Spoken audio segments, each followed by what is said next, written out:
A flash of steel slices through the air. A knight in crimson armor charges forward, his blade severing the young man's right arm. He stares in horror, his mind unable to grasp the sudden violence. As a voice screams his name, Chris. Chris jolts awake, sweat pouring down his face. The man beside him stirs, asking why he's tossing and turning yet again. With a heavy sigh, Chris answers, Lois? He sits with Lois in the rumbling cart, listening to the coachman laugh as he guides the horses. I can never get used to these dreams, Chris admits. The scarred driver just smiles and asks if he was dreaming about his hands falling off again. The words make both Chris and Lois freeze. Chris grits his teeth, in annoyance, snapping that the coachman should mind his own business and just drive. The man just scoffs back, saying he expects more from a defender who sleeps on the job. Chris retorts, You should take a look at yourself, green man. Glancing around the desolate road, Chris continues, Who would be foolish enough to start a fight with a mercenary just to rob some small-time merchant? He looks at Lois with a smirk. Am I right? Lois just smiles back thoughtfully. But in that very moment, bandits swarm out from the trees, surrounding them. The bandit leader grins, telling them to hand over all their goods. Chris just laughs. Well, it looks like there was one fool after all. Suddenly, the coachman walks right up to the bandit and gives him a high five. Great job, the bandit sneers. Chris watches in disbelief, thinking, he was a spy, a plant from the start. With a deep frown, he turns to the merchant. How could this happen? The merchant throws his hands up in terror, swearing they knew nothing. They checked for a mercenary card when they hired him. The traitorous driver smirks, pulling back his cape to reveal the mercenary insignia. That's right, I'm a mercenary, he sneers. So don't get so worked up. Chris's eyes narrow. The situation had just become far more dangerous. Suddenly, Lois draws his sword, his gaze fixed on the bandits. I am the mercenary. Lois, retreat now, and you will be well rewarded. I swear it on my name. But one of the bandits just looks confused and asks, Lois. The traitorous driver answers with his eyes closed. The one and only. He glances at Lois, wondering if his empty threat actually worked. But then, the mercenary and the bandits burst into laughter. That's the famous Lois score you stole.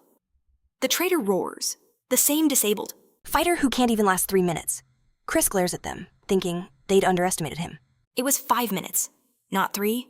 As the bandits howled with laughter, Lois's face turned crimson with rage, and he began to draw his sword. Chris grabbed his shoulder, his voice firm. Cool down, I'll handle this. Chris looked ahead with a heavy gaze. He knew Lois was a master with the blade. But against these odds, it wouldn't be enough. The terrified merchant looked at the bandits and pleaded, What do you want from us? One of them replied with a menacing glare. I don't know. The dark-skinned bandit's eyes were pure intimidation.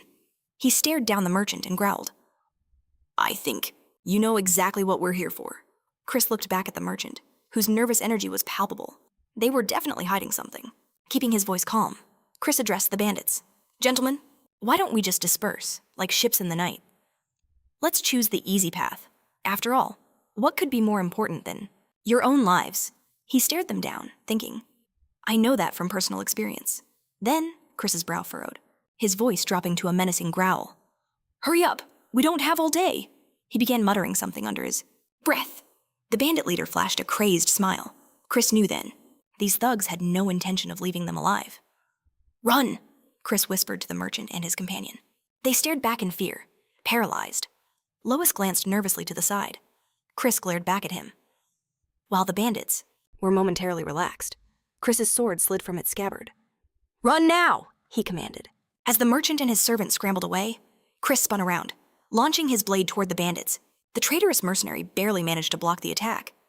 In the same motion, Chris launched into a sideways assault, while Lois became a whirlwind of steel, cutting down 2 nearby bandits in a matter of seconds. The bandit leader roared in fury, charging them. You scum! Lois, we need to split up, Chris shouted over the chaos. The bandit leader screamed insanely. Get them all! Chris immediately broke away from the cart, drawing the bandits and the mercenary after him.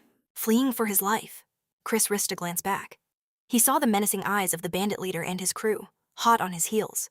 Darting through the forest, Chris was a man of many talents, a mercenary, a guide through treacherous lands, a treasure hunter chasing forgotten legends, a medicine man who gathered perilous herbs, and even a skilled chef.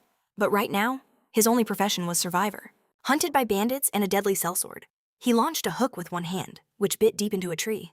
With a vicious grin, the bandit behind him roared, You can't escape, the mercenary's voice boomed after him. Stop, and I might let you live. Chris checked his rope and blade. Did they truly think he'd let himself be caught so easily? The bladed trap was set, anchored perfectly in the bark. He dove forward in a somersault, clearing the tripwire he'd just laid. With a sharp tug, the line went taut. The lead bandit never saw it coming. A sickening slice, and the man's head flew from his shoulders. A grim smile touched Chris's lips. Fools, the mercenary's eyes, however, burned with cold fury. The hunt was not over. A short while later, another bandit lay dead, small spikes protruding from his skull. The mercenary stood nearby, choking inside a cloud of toxic smoke. He glared, then coughed up a spray of dark blood.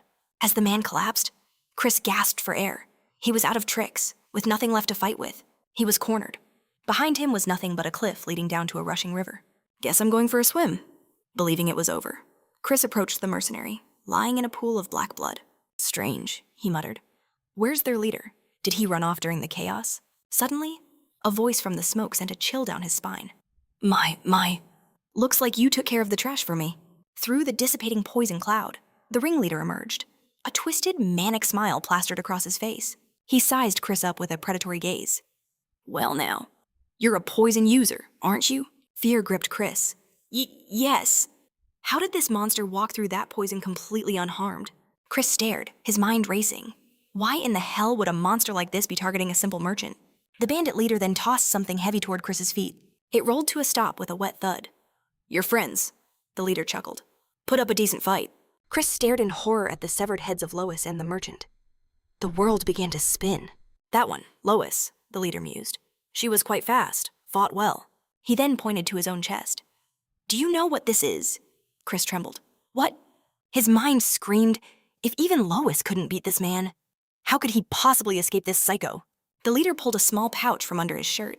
With that same insane grin, he declared, It's an artifact. An artifact, Chris stammered in terror. That's right, the man sneered. A true treasure. It can turn any item into a weapon, armor, or even a simple stone. He'd heard the rumors that selling such an item could support a family for 3 generations. So that's it, Chris realized. Leaning on his hand, he spoke. I've also heard that direct contact with an artifact can cause an agonizing death. So it's true, he frowned. Spare me, and I'll forget everything. No, came the flat reply. The leader stalked closer. However, I'm in a good mood today, so I'll make it quick. Thank you for dealing with my useless underlings. Chris's hope shattered.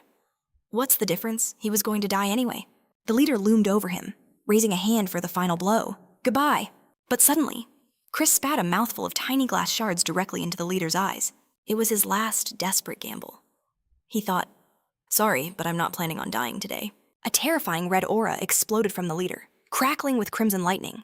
He recoiled in rage. His sword flashed out, faster than sight, and severed Chris's arm in a single, blinding slash, causing him to scream in agony.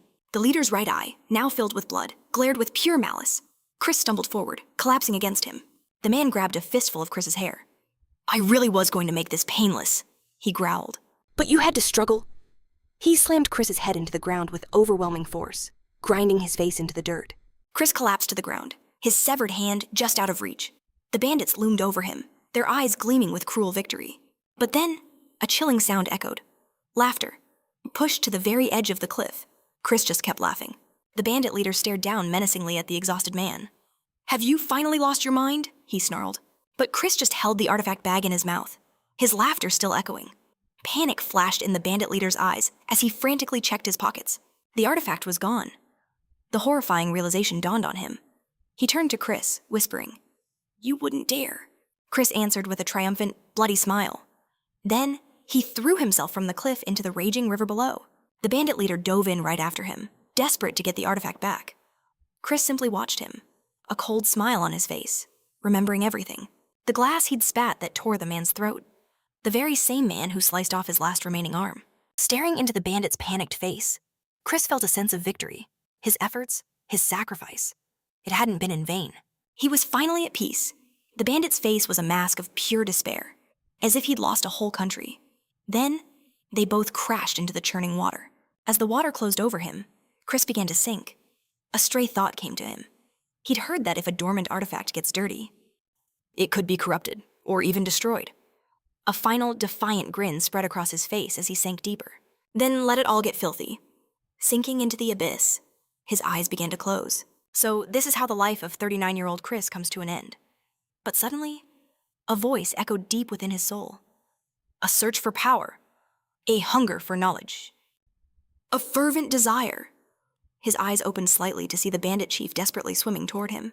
The leader's eyes were full of rage as he closed the distance. Meanwhile, that strange voice continued to echo in Chris's head. Concentration. Fervor. Inept persistence. The bandit's hand reached out, about to grab him. Just then, the voice spoke one final word. Return! With a sudden jolt, Chris awoke. He looked around, completely bewildered. What? He looked down at himself. He saw his own younger body and his right hand. It was back. He was in the middle of a raging battle. This dream again, he thought. The battlefield where he'd fought for the first and last time. A desperate shout came from nearby. Stop the cavalrymen! Behind the bewildered Chris, a knight was charging, screaming. Stop them! Chris couldn't understand. After everything he'd been through, why was he back in this nightmare but for a dream? Everything felt far too real. The cavalry thundered towards him in a massive formation. Chris's eyes widened. Was that the same rider who took his arm? The horseman was closing in fast, a menacing aura around him. Chris remembered. He always wanted to dodge this attack. But in the dream, his body was always frozen, paralyzed. He had never once managed to avoid the devastating strike. The knight swung his massive sword down at Chris. Is it going to end the same way? He wondered. He squeezed his fist, bracing for the phantom pain. He knew he would feel it, just like he did in reality. The cavalryman's sword sliced through the air at incredible speed. What was he even hoping for? Shut his eyes tight, waiting for the inevitable, praying this was just a bad dream. The sword swung, but Chris's body reacted on its own. He ducked, dodging the blow completely. He stared ahead, hands on his head in pure shock. He was completely stunned. He didn't understand. The rider stopped. Did I actually dodge it? Chris thought in disbelief.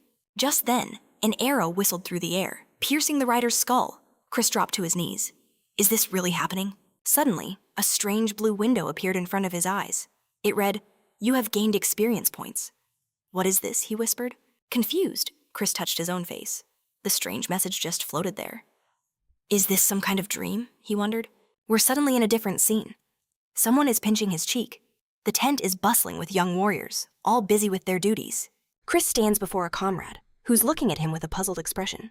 What's wrong with you? His friend asks. Chris grabs the boy's shoulder. Lind, it's really you, he says, his voice thick with emotion. But Lind just shrugs him off. We've got problems, Lind says. Did you hit your head or something? But Chris just grabs his friend by the shoulders and smiles. He thinks to himself, this can't be happening.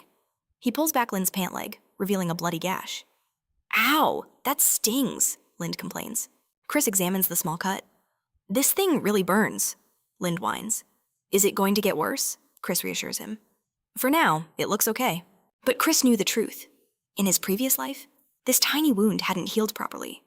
Because of this small scratch, Lind had lost his entire leg. Looking at the wound, Chris's mind raced. He envisioned a future where they grew old and drank together. A future where they were both whole.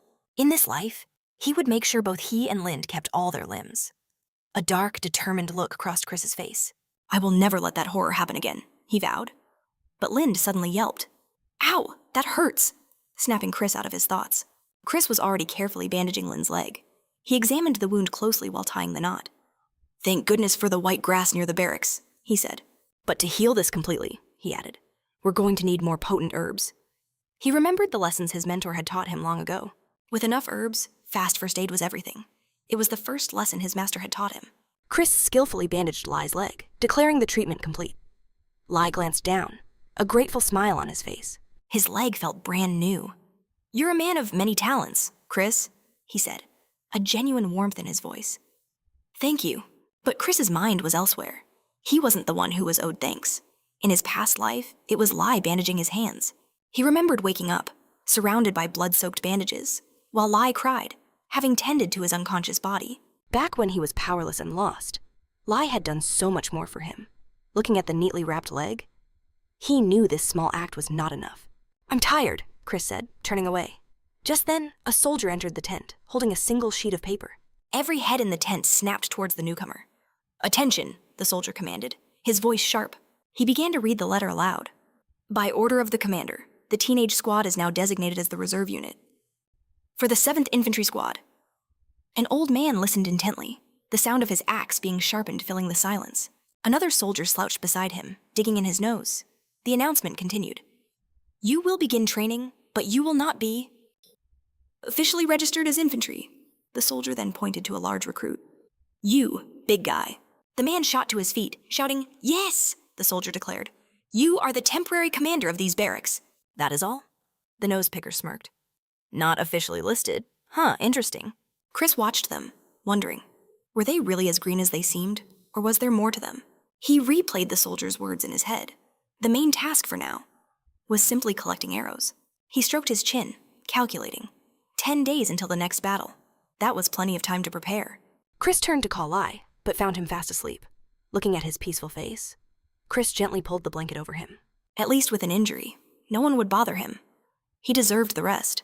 Chris stood up, his expression hardening. Now it was time to take care of his own affairs. The scene shifts to the cedar forest. The recruits marched through the dense woods. Someone grumbled. Why were we shoved in with a bunch of hunters? A grizzled, red-haired hunter up ahead turned to his companion. What are these kids doing with us? His friend pulled out a pack of smokes. Here, have one. He motioned back with his head. It's because of that kid. The one they call Chris. The scruffy-faced hunter recalled their meeting. The kid had been surprisingly confident. If you need more, just let me know, Chris had said, handing him 2 perfectly rolled cigarettes. He'd even offered to join their party. The scruffy hunter looked at his red-haired friend in disbelief. How does a kid like that make smokes this good? He's a prodigy, I'm telling you. Meanwhile, Chris and the other recruits followed behind, their eyes wide with unease. One of the older hunters began to speak. I heard that back in his village. They call him Hunter Chris. The short-haired hunter offered a smoke to his friend. You want one or not? The red-haired man shook his head. I'll pass. The other man shrugged. Suit yourself. We're almost there. They suddenly halted. The short-haired man roared. All right, everyone. The objective is to catch 5 birds with 1 stone.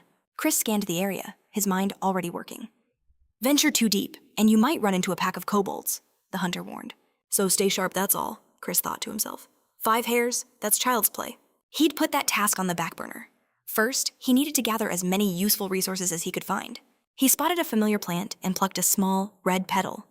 This, he whispered to himself, is the most basic of all herbs. He stared at it with an intense gaze, carefully placing it in his pack. I can't afford to leave any of this behind. Suddenly, Chris slapped his own cheek. A message window flashed in his mind. Experience points acquired. He stared at his hand in shock. Damn it, that nearly scared the life out of me. A tiny mosquito bite was on his cheek. Why are the artifacts so loud? He yelled at the empty air. He scratched the back of his ear, bewildered. What is this thing? First, it sends me back in time, and now it's screaming in my head. He knew artifacts were special, but this was on another level. An image of the bandit leader clutching his head flashed in his mind. What did that bastard know? Why was he so desperate to steal this artifact? Chris pushed the thought aside. Now wasn't the time. He looked around, a sense of wonder mixing with his confusion.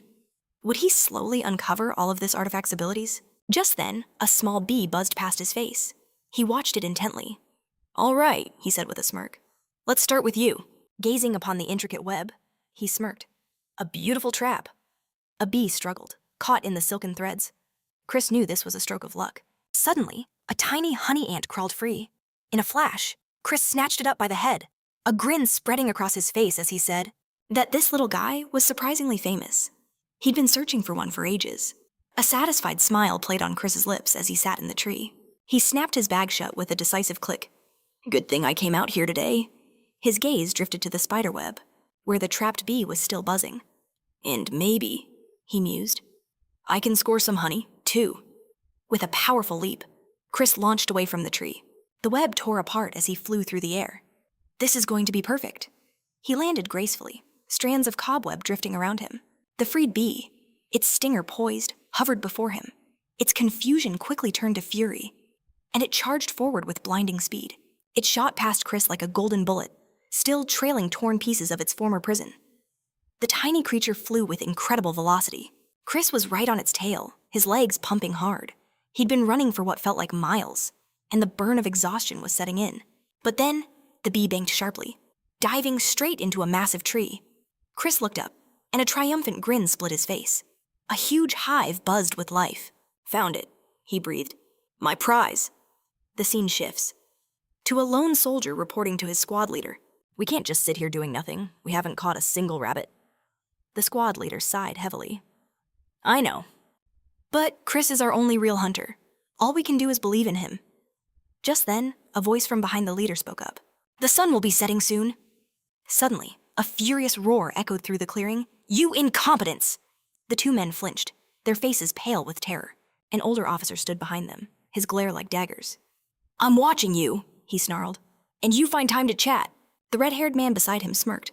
"Looks like they're enjoying a nice break." The officer glared at another subordinate. "You should have met the quota by now," he bellowed. Just then, a figure emerged from the trees. It was Chris, walking with a confident swagger. "What's all the commotion about?" He strolled right past the red-haired man, his catch in tow. The man glanced down, and his eyes widened in shock. A massive pile of rabbit carcasses lay at Chris's feet. In a stunned voice, he asked, "Did you catch all of this by yourself?" This seemed utterly impossible. Chris just smiled, pointing a thumb at his own chest. "Back in my village," he boasted, "there isn't a soul who doesn't know the name. Hunter Chris?" The red-haired man stared at the pile with interest. "So you tried hard to help your friends, huh?" A cynical sneer crossed his face. "Too bad it was all in vain." Chris's smile vanished. "What did you just say?" His two companions stood behind him, looking utterly confused. The man waved a dismissive hand. "This is not enough." "What?" Chris shot back. "You said 5 rabbits apiece. Isn't that the quota?" The red-haired man just glanced at his friend with a cruel smirk. Indignation flared hot in Chris's chest. "What the hell is this? I worked my tail off for this. This damn brat. He should try catching this many himself." The man looked down on Chris. "So, what will you do now?" Chris thought of his friends. Kulia and their squad leader, Deo. Next to him stood another squad mate with a thick beard. Chris stroked his chin, the gears turning in his head. And then, the horrible realization hit him. 5. For each of them. I'm nowhere near the quota. He knew he couldn't possibly set enough traps in time. Then, an idea sparked in his mind. He thought of a legendary creature, the red antler deer. Catching that one beast would instantly fulfill the entire norm. It was the perfect way to gain the favor of these arrogant upstarts. A sly grin spread across Chris's face as he looked at them. If I offer them a prize like that, there's no way they can refuse. But the red-haired man turned to his own men and commanded, "The hunt is over. We're leaving." Chris stepped forward, stunned. "Over, but we haven't met our quota yet." The man sneered at Kulia. "Which is why you'll receive a simple scolding?" Kulia looked at him, completely bewildered. "A simple one?" The man's eyes were as cold as ice.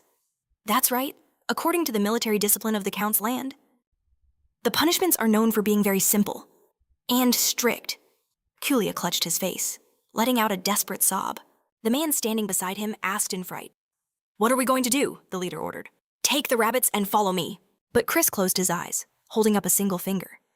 "Soldier?" The red-haired man paused, turning around slowly. Chris's eyes burned with determination.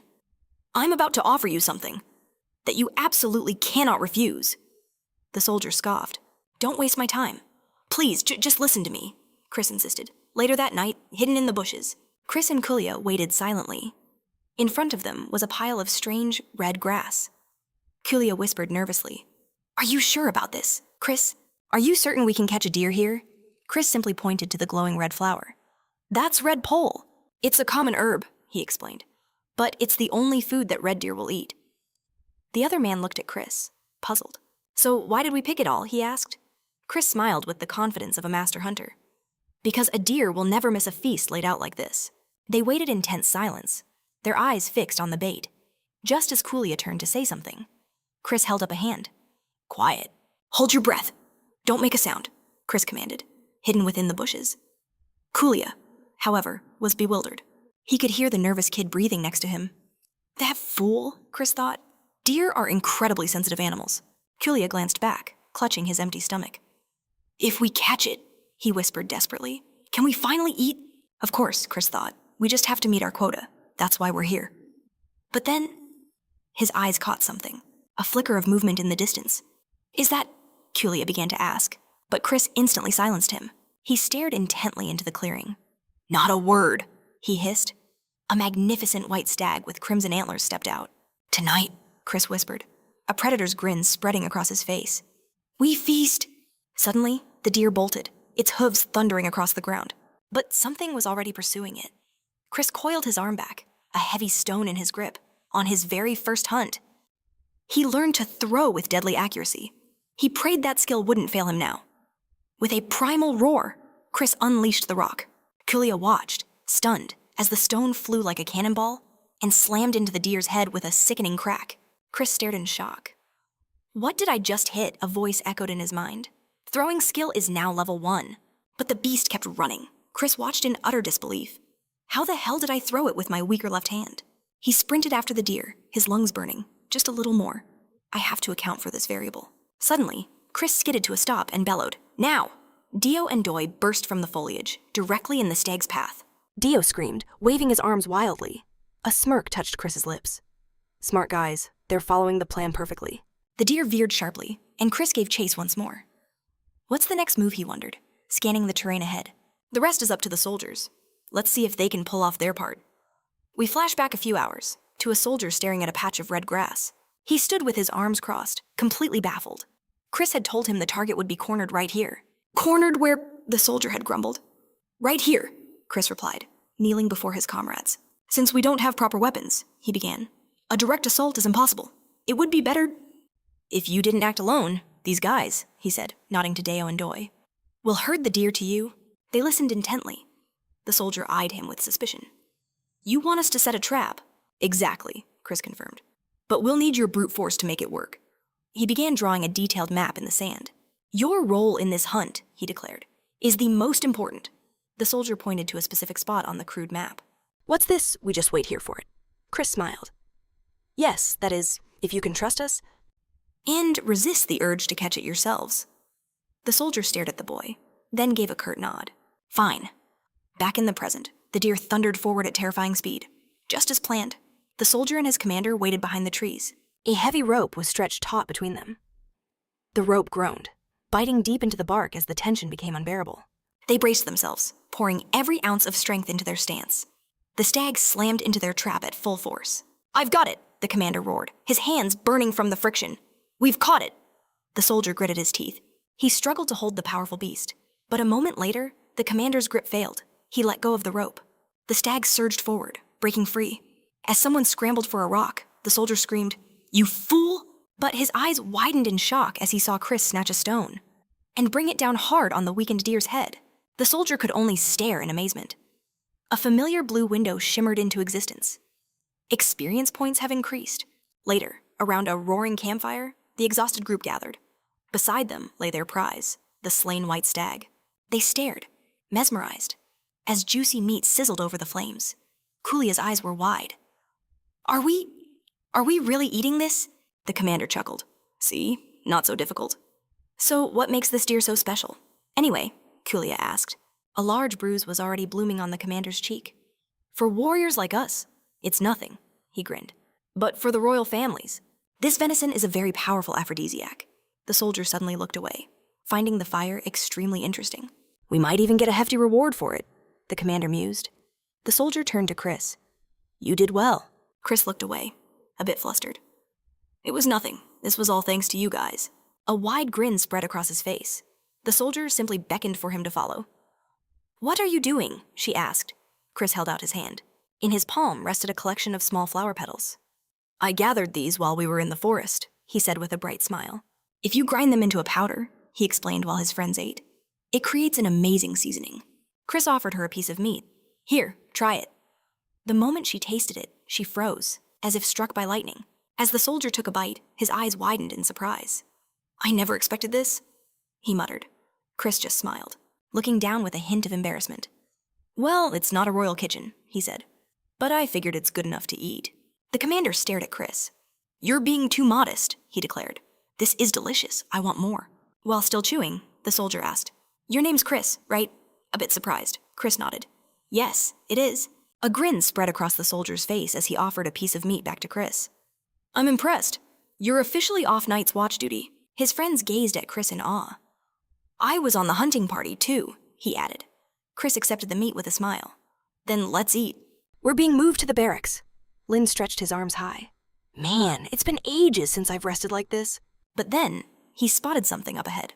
He watched his happy friends file into the tent and wondered aloud. What are they up to? Chris frowned slightly. They're back already. Lind, now munching on some meat, asked. They went hunting. While I was asleep. Chris nodded, trying to calm him down. Lind, looking confused, asked, Just how long was I out for? Chris glanced at Lind's leg. It was the medicinal herbs, he explained. They gave you a full day of deep healing sleep. A long drag, Lind replied, understanding now. Chris examined the wound. The real risk was infection, he continued. But the wound itself isn't deep. Thank heavens. He smiled at his friend. You don't have to worry anymore, so how's the food?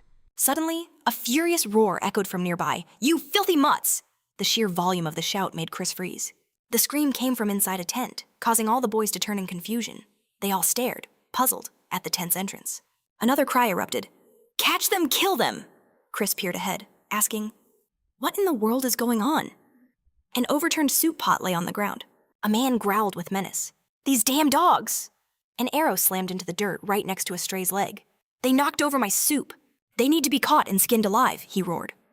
A soldier looked at his bow-wielding comrade. Brother, he sighed, don't waste your arrows on them. The two began to argue loudly. But those creatures, they even destroyed our traps, one yelled. You want me to just let them go? Another voice boomed. Enough, you two, stop it!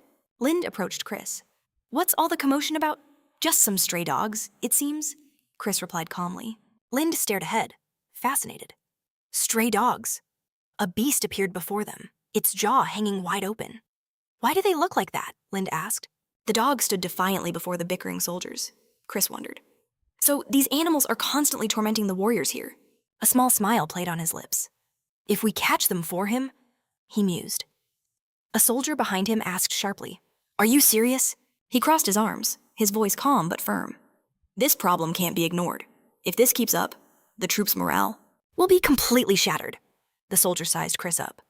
And you think you can catch them? Chris answered with unshakable confidence. Of course. He glanced at the menacing pack. I'll handle them personally, he declared. Just give me some time. As the soldier walked away, he called back. Good luck.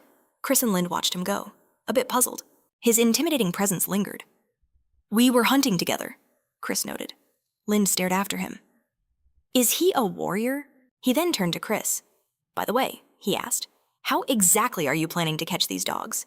Chris began to search the small purse. At his belt. We just need to set the right kind of trap, he said. Lind looked skeptical. What? Didn't you hear traps are useless against them? Chris opened his pouch, his mind already racing. Mine will work. Inside, a small spider rested. Now, what do I need to make, he thought. Later, as they walked past the barracks, Lind spoke up. So, why exactly are we the ones doing this? It's a good way to kill time, Chris said. And maybe get some extra food. Lind considered it. That does sound pretty good. But Chris's true motive was different. It's just an excuse, he thought, to find some specific herbs on our next scouting trip. Lind was standing by some bushes, waving him over. Chris, over here. He pointed to a small, four-petaled plant. Is this the grass you were looking for? He asked, plucking one and examining it. Is this some kind of unusual weed? Chris immediately started gathering it. This is perfect, he said. This grass will knock those dogs out cold. He thought to himself. This is dog's bane, back then. Nobody knew about it. It acts like a powerful narcotic on canines. So that's why their faces were so twisted. Chris used a sticky web to bind the petals together into a small ball. There, it's ready. We'll come back tomorrow and check on our results. The next day, the dogs were lying unconscious, drool pooling from their mouths.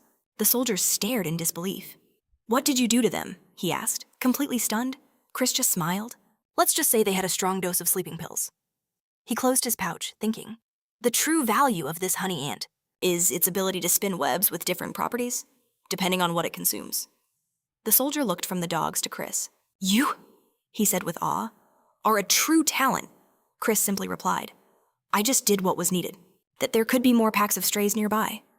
The soldier scoffed. So what? Chris continued. If we take the reserves to investigate, we could wipe out the entire nest. The soldier, still doubtful, looked Chris up and down. You're just a private, he said, his tone dripping with disdain. With a slight smirk, Chris simply asked, You don't think I can... His gaze lingered on the soldier. Rare red hair, a powerful build, and the unmistakable aura of a warrior.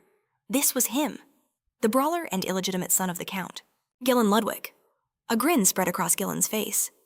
"All right," he declared. "If you pull this off, I'll consider it a reward for catching that crimson deer." He pointed forward. "In return, you'd better handle those hounds for good." With that, they were off, plunging into the forest. Chris and his team dashed. After the decoy dog, rope in hand, Doi yelled nervously, "Chris, we're getting too deep." But Chris urged them on. "Don't worry, it's fine. We're almost at the border," he thought to himself. They kept running as Chris called out, "Dio, forgive me for taking command like this." "It's fine," Dio replied. "After everything you've done, I'd be a fool not to trust your skills." Chris turned back, a confident smile on his face. "Really? Then let's catch these dogs and get to that meat party." But suddenly, Chris's eyes widened. He dropped the rope, and the entire group skidded to a halt. "Did you hear that?" Dio asked, confused. "Hear what?" Chris whispered back. Just then, the decoy dog darted into a thick bush, peering from behind a tree. Chris saw a pack of hounds gathering. Had they found the pack? But as he scanned the area, he realized something else was there. Crouched low in the bushes was a man playing a flute. Chris's mind raced. An enemy scout. As the man played his haunting melody, the dogs gathered obediently before him. Chris's eyes narrowed. "So it was you," he muttered. "The one who sent the hounds after us." He turned to his stunned companions. "What do we do?" Doi whispered. Chris's face was grim. "Any casualties on our side? Only one," Dio confirmed. Chris gazed toward the battlefield, his mind calculating.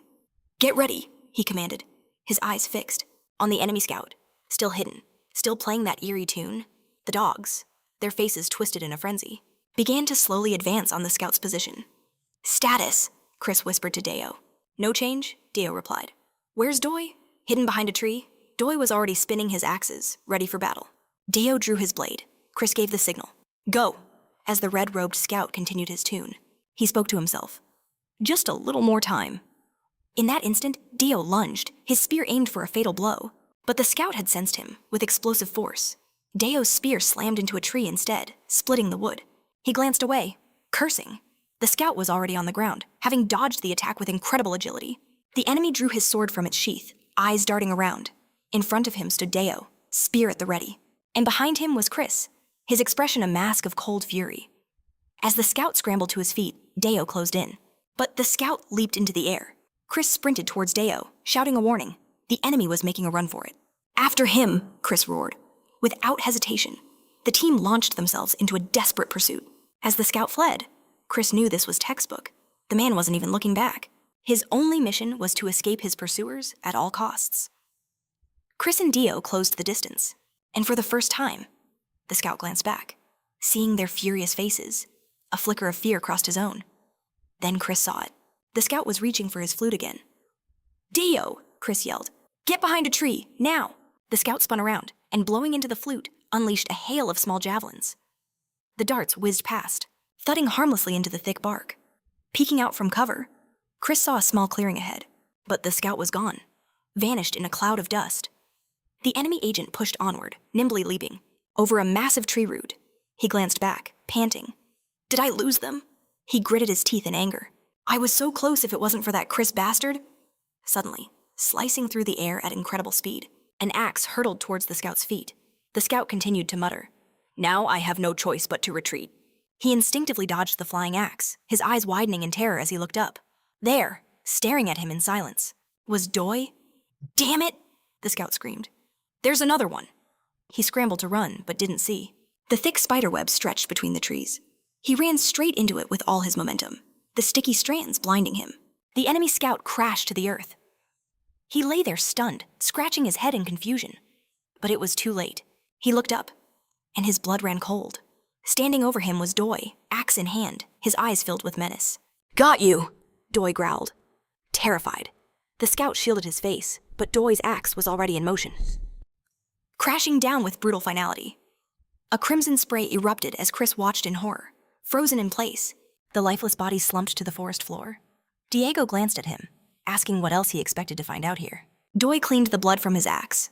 Chris, recovering, praised him. It was the fastest way to get near the enemy's camp. He picked up the scout's flute. Looking forward, he declared their next target, the guard dogs. In the next instant, a dog's head went flying. Chris and his comrades moved like lightning, dispatching the rest of the pack. They made sure none were left breathing.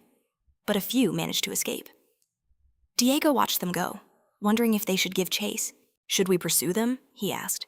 "They might come back." But Chris was calm. "Let them run," he said.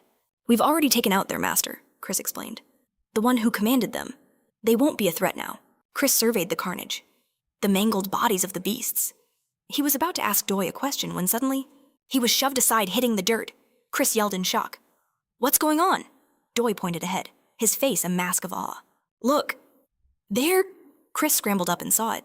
Among the dead dogs stood a colossal white wolf, covered in battle scars. He stared in disbelief. A true wolf. Its bright yellow eye burned with intelligence, and a thought struck him. "White wolves? They only live on Mount Null. How did one get here?" He stared, a shocking realization dawning on him. Did that scout raise a pack of dogs just to hunt this wolf? But the magnificent beast was too wounded. It swayed on its feet. And collapsed, its life finally extinguished. Chris drew his dagger. "The scout was clever," he admitted. "But instead of his plan succeeding, we'll be taking this wolf's valuable pelt." But as he moved, something near the body caught his eye. "No way," he whispered. A smile spread across his face as he walked closer and gently picked something up. Diego watched, confused. "Need a hand?" Diego asked. Chris, examining his find, simply said, "Look at this." He held it up for them to see. It was a tiny wolf cub. A single, bright yellow stripe ran down its back. This little one. It survived. Diego looked closer. "You're right. But it looks a little different from its mother, doesn't it?" Chris gently stroked the cub's fur. "That's because he's a half-breed." The scene shifts back to the barracks that evening. Soldiers were gathered around a campfire, eating their fill. From the shadows of a tent, Kulia watched with envy. His eyes were glued to a juicy piece of meat. He ducked back inside, complaining to Lind, his stomach growling with frustration. "I'm starving," he moaned. Lind just looked down, his thoughts drifting. A scout's duty is to be at the forefront. To watch the enemy, to face the danger first. He looked at the miserable Kulia and wondered, why did Chris take on such a dangerous role? We're not even safe in the reserves. Lind's mind went back in time. To a few years ago, a younger Chris, a small bag on his back, had turned to him with a determined look. "This is our chance, Lind," he had said. Confused, Lind had asked him what he meant. Chris just grinned. "I'm going to become a military commander," he declared. "Then everything will be perfect." Lind couldn't help but scoff. "You make it sound so easy," he replied. As they marched with the other recruits, Lind had added a promise of his own. "If you become a warlord, I'll be your chancellor." Chris had just laughed. Back in the present, Lind knew. His friend was deadly serious. Suddenly, Kulia shot to his feet, his fists clenched. "I can't take this anymore," he seethed. Lind looked up, alarmed. "You're not actually going to—" Kulia's voice was grim. "Chris and his team hunt beasts. And we can't even get a crust of bread. We don't even get to smell the food." He kicked a stone away in fury. "We'll just have to steal it." Lind closed his eyes, sighing. "Kulia, you know if you get caught, we'll all be punished." Kulia didn't care. He started for the tent flap, but froze. He noticed something. Puzzled, Lind turned as well. A voice from outside stopped them cold. "What are you two up to?" It was Chris, standing there holding a huge piece of cooked meat. With a warm smile, he told them to get a fire going. Soon, the young scouts were devouring the meat, their spirits lifted. Chris watched them with a smile. "Eat slowly, you'll get sick." Lind studied his friend. "Why aren't you eating?" he asked. Chris just shook his head. "We already ate a bit before we came back." He glanced over at his team. Diego was munching away, and Doi was tearing into his piece. He smiled, but Lind's sudden warning cut through the moment. "Someone's watching us." They all spun around and saw a figure lurking just behind the tent. Had they been discovered? With cracked lips and hollow cheeks, his stomach growled a desperate plea. Lind stated the obvious: the man was starving. Dio suggested they call him over, but Chris shot them a questioning look. Was this really their problem? Lind shot back. "Why not? We were all gnawing on air before you showed up." Kulia chimed in with a grin. "We should definitely invite him." Chris eyed the roasting goat, thinking. Of course they're generous. Until it's all gone. Just then, a bald soldier approached, immediately tearing into a piece of meat. He wiped his mouth, offering a hasty apology. "Sorry about the smell," he mumbled. "I was just cleaning the pigsty." The men looked puzzled. Since when did they have pigs here? They even handed him a piece of bread for his troubles. Lind closed his eyes, dreaming aloud. If I ever become commander, I'd finally get to taste some real pork. We certainly won't get any help from the servants. The man kept eating, a sorrowful look clouding his face as he started to speak. Chris watched him, a plan forming in his mind. If we play this right, we might even get our hands on some pig's milk. The soldier glanced at the remaining meat, his voice trembling. There are more of us back in the barracks. Kulia urged him on. Quick, tell us how many... The man answered. 20? And in a heartbeat, a massive crowd swarmed their campfire. Chris watched them gather, thinking, that's more than just a few. Soon, 2 entire barracks were feasting together. Chris observed the lively scene. I was hoping to save some for later. But Lynn just smiled at him warmly. It's always better to eat together, isn't it? Chris agreed. In hard times, we have to share what we have. He watched the soldiers devouring their meal, a rare moment of joy in this desolate place. Can't be helped, he sighed. Go on, cook up the rest of it. By morning, the fire was nothing but embers and thin smoke. Someone was desperately lapping water from a bowl. Kulia groaned, holding his head. Man, we really let loose last night. Chris's attention, however, was elsewhere. He watched the little wolf cub drinking thirstily. He couldn't help but wonder. What was its lineage? The pup continued to drink, oblivious to Chris's scrutiny. Those crimson eyes, the unique stripes. Could it be a legendary golden wolf? He'd heard the stories, that they could breathe fire. If this cub grows up, it could become an unstoppable force. The pup finished its drink and started to wander off. Lynn suddenly asked, Have you given him a name yet? Chris smirked. Since he's a hybrid, a cross between 2 species. His name will be Pullen. Lynn stared at him, utterly disgusted, but Chris just laughed. Kulia and Deagle gave him the same look of disapproval. Chris held up his hands, a grin spreading across his face. Relax, I'm just kidding. He glanced at the tiny wolf cub. From now on, his name is Pumpkin? But the quiet moment was shattered. A soldier's voice roared through the camp. Inspection General Assembly! Chris, gently stroking Pumpkin, frowned in confusion. An inspection, he thought. Why so suddenly? Soldiers poured into the street, forming ragged lines. Chris took his place at the front, letting out a heavy sigh. He closed his eyes, annoyed. That commander, Kalen. Why all this noise? He could have handled this quietly, without the formalities. Suddenly, a voice boomed out. Reserve squad! Chris snapped to attention, shouting, Warrior Chris, present! A man in a pristine green uniform beckoned him forward. As Chris walked, he could feel the burning stares of the other soldiers. It was enough to make anyone nervous. He looked ahead, trying to size up the man waiting for him. Before him stood a middle-aged officer with a sharp mustache and finely tailored clothes. His long hair was tied back neatly. Chris recognized him instantly. The leader of the century. Commander of Infantry Regiment 7. It's Commander Canary. Canary addressed Chris directly. Your recent exploits have not gone unnoticed, especially the elimination of an enemy scout. Therefore, I am appointing you, Reserve Private Chris, as the new commander of the Duan. We're counting on you. Chris stared at Canary, completely stunned. I will do my best, sir. Just then, a cheer erupted from the crowd. Chris, you're awesome! Soon, the men he'd fed last night were all chanting his name. Our hunter, Chris. He never expected this kind of reaction.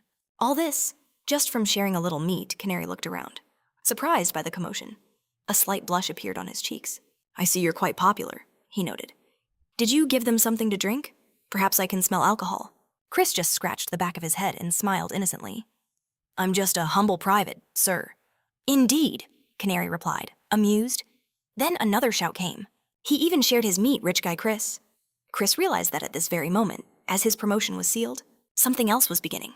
He turned, and his eyes met the glares of the other commanders. They looked at him with pure murder in their eyes. Beside him, oblivious to the tension, Pumpkin wagged his tail happily. Chris gave his new companion a reassuring pat. It's only natural, he thought. They can't accept a nobody like me suddenly becoming their equal. A voice smirked from behind him. Chris, from now on, you'll call me Commander? But Chris simply smiled back. I think I'd rather use my first name, he said, turning around. Besides, we need to start preparing. Kulia and Deagle shot him a confused look. Prepare for what? Chris just patted a Pumpkin, a knowing look in his eyes. For the exploration, of course. We cut to the team, marching relentlessly. Lind, drenched in sweat, panted. How much longer? It's already 10 o'clock, Kulia added, completely exhausted. We've only been walking 4 hours, Tess replied confidently. Suddenly, a voice called out, Commander of the Dion!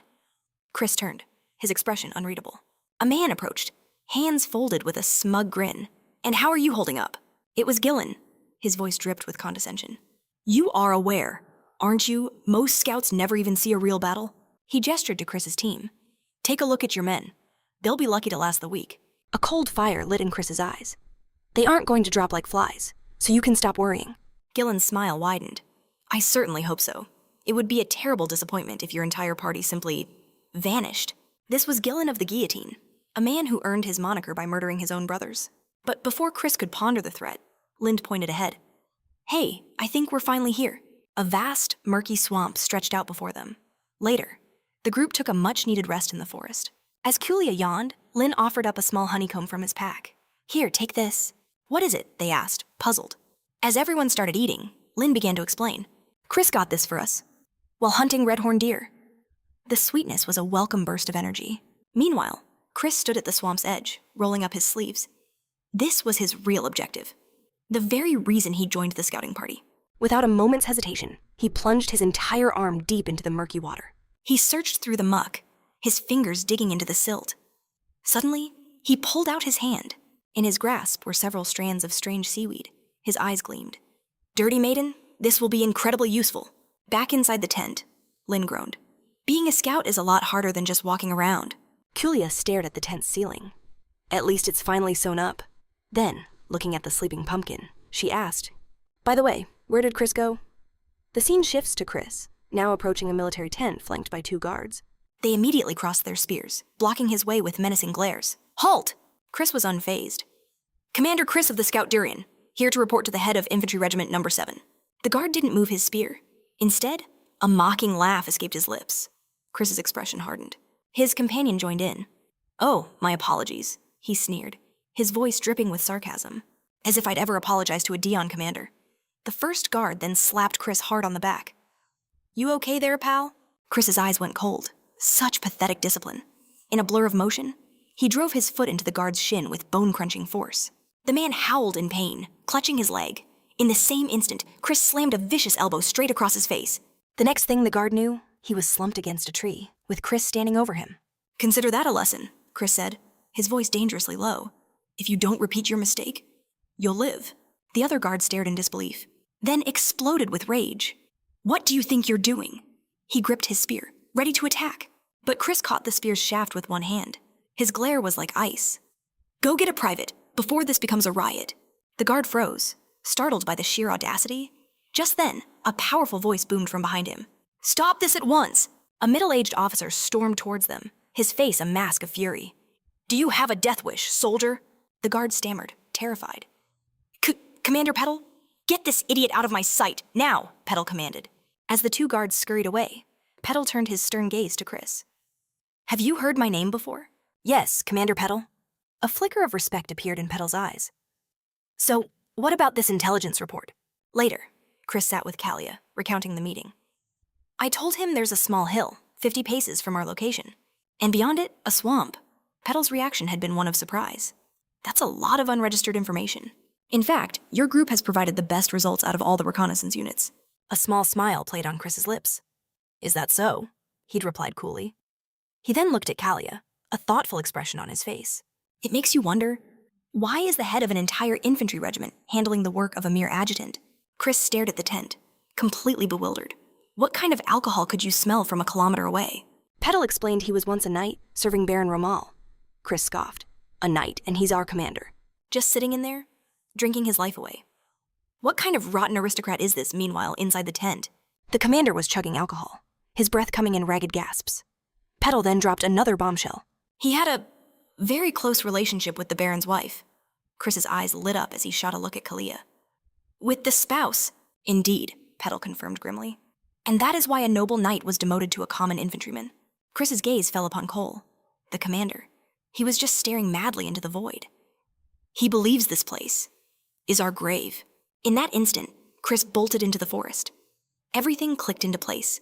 The horrifying truth behind why the 7th Infantry Regiment was destined for annihilation in his past life.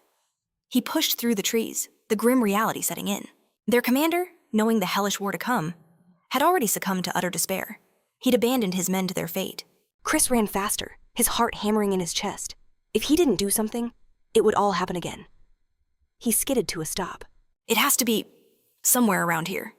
Before him lay a vast, open field, And he knew exactly what it was. The dead zone between the 8th gate and their headquarters. If an enemy scouting party spotted them here, it would be all over. Chris moved into the field, crouching low. I was right. This is the place. Suddenly, his head snapped around. At the edge of the field, near a small cliff, he spotted enemy soldiers.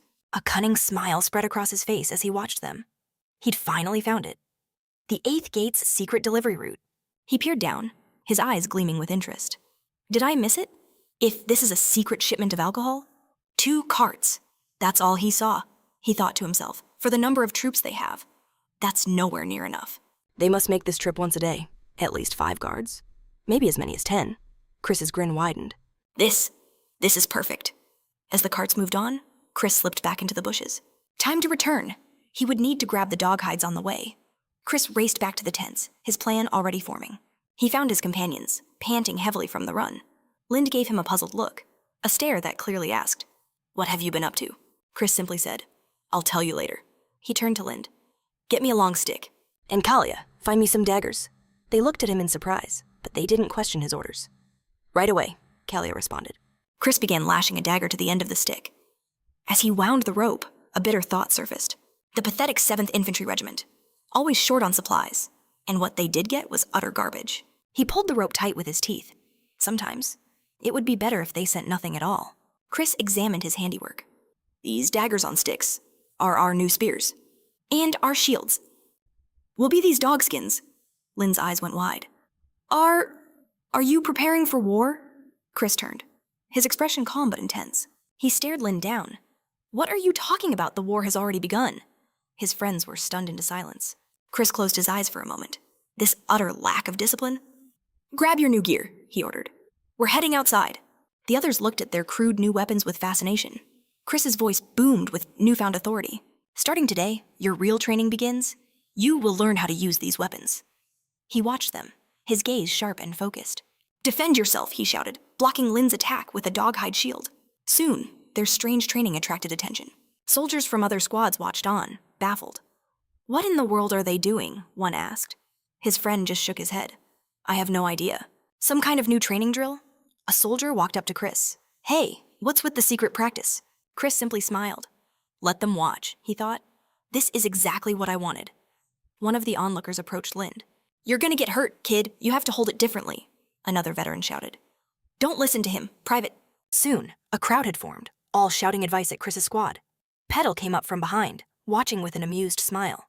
He thought, my words must have really shocked him. But I meant for him to give up, not this. Chris took it all in, a genuine smile on his face. The atmosphere in the camp was finally changing. But the biggest problem remained. Their long-haired commander, Canary, and the men who would betray them all. All right, listen up, Chris shouted. He glanced at his friends. They were on the right path. That's enough for today, he declared. Suddenly, a cold voice interrupted.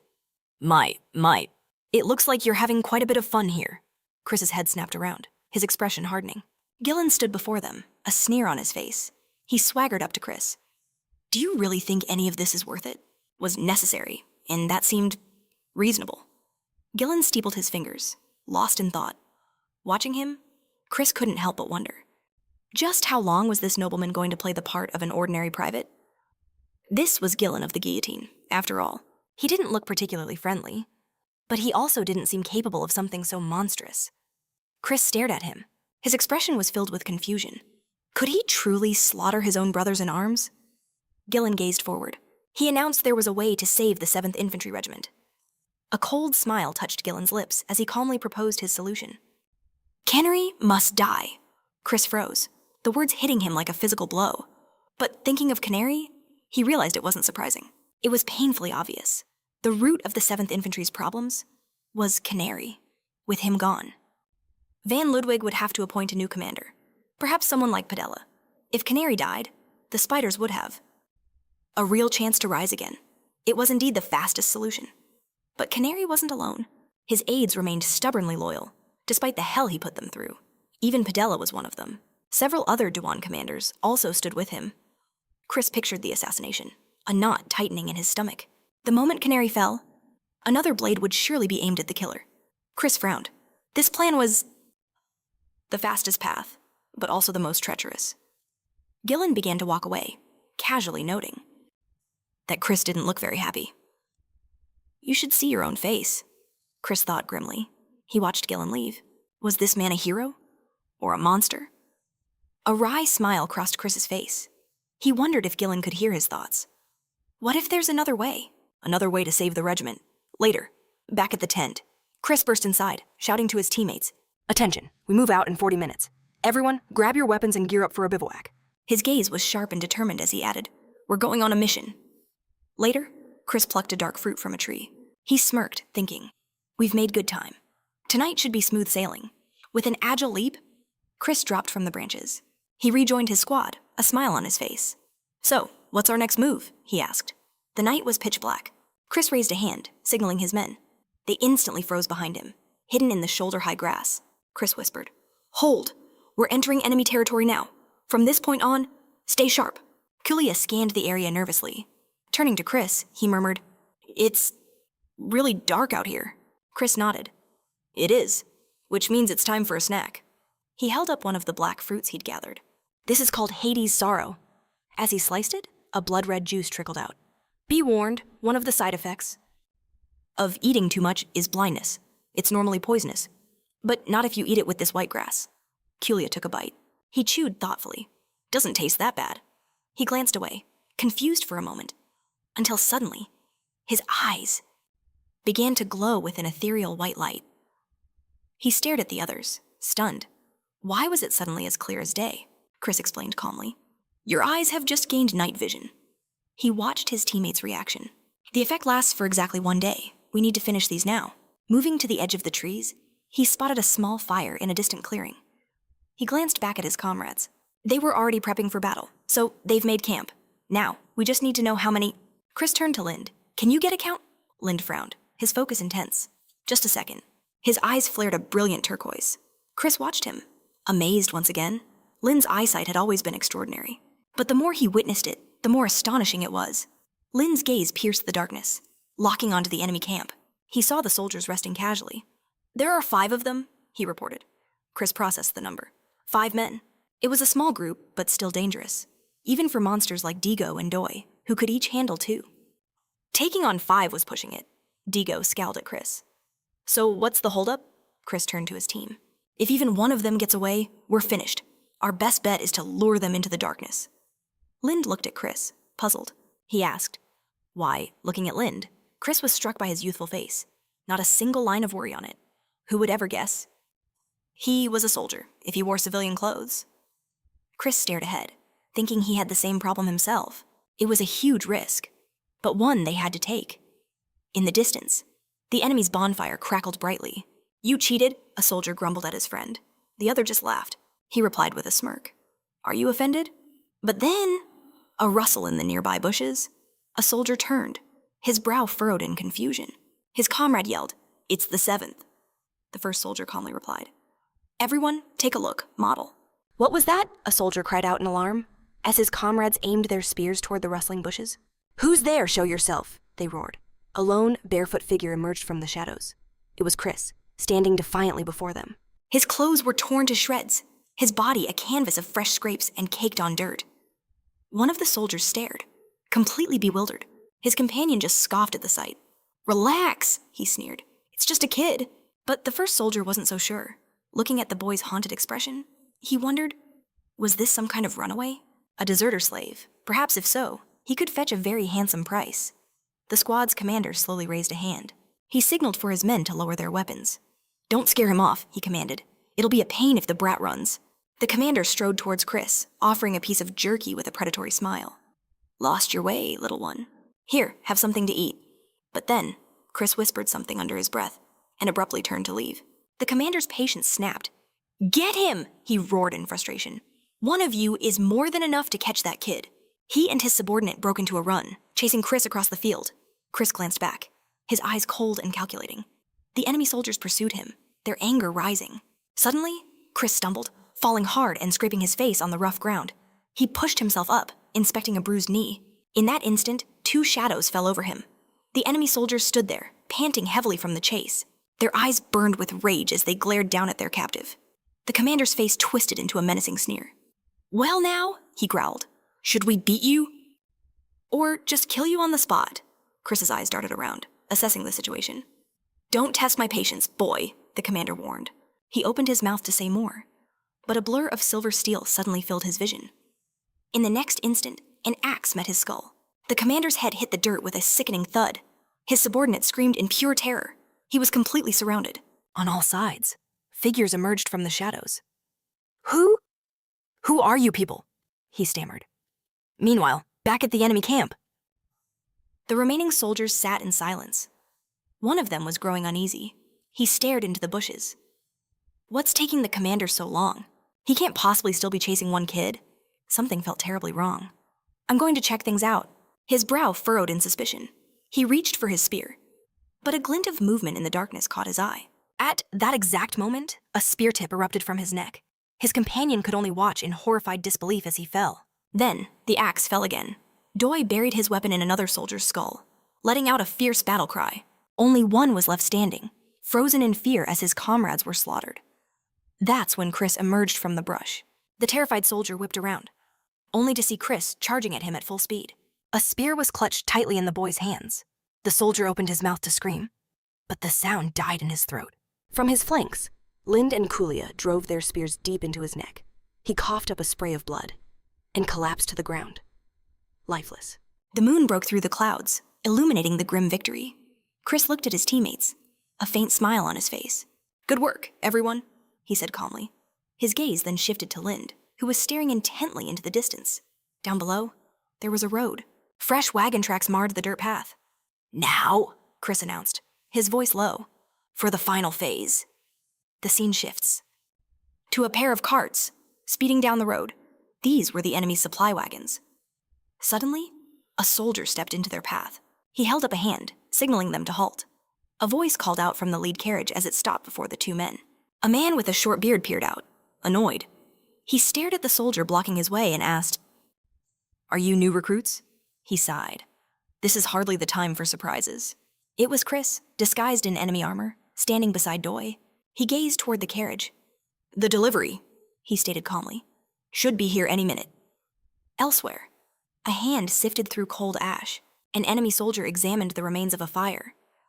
These ashes, and these disorderly tracks. He thought aloud. Quickly, another commanded. Search the entire area. As one soldier dug through the dirt, his fingers brushed against something damp. It was blood, deliberately hidden. Someone had tried to cover their tracks. Commander, a voice shouted from nearby. Over here. The commander rushed over, his expression grim. Behind the bushes, he found them two pale corpses lying on the ground. They'd been stripped of their armor and hastily covered with leaves and grass. The sight sent a tremor of pure rage through him.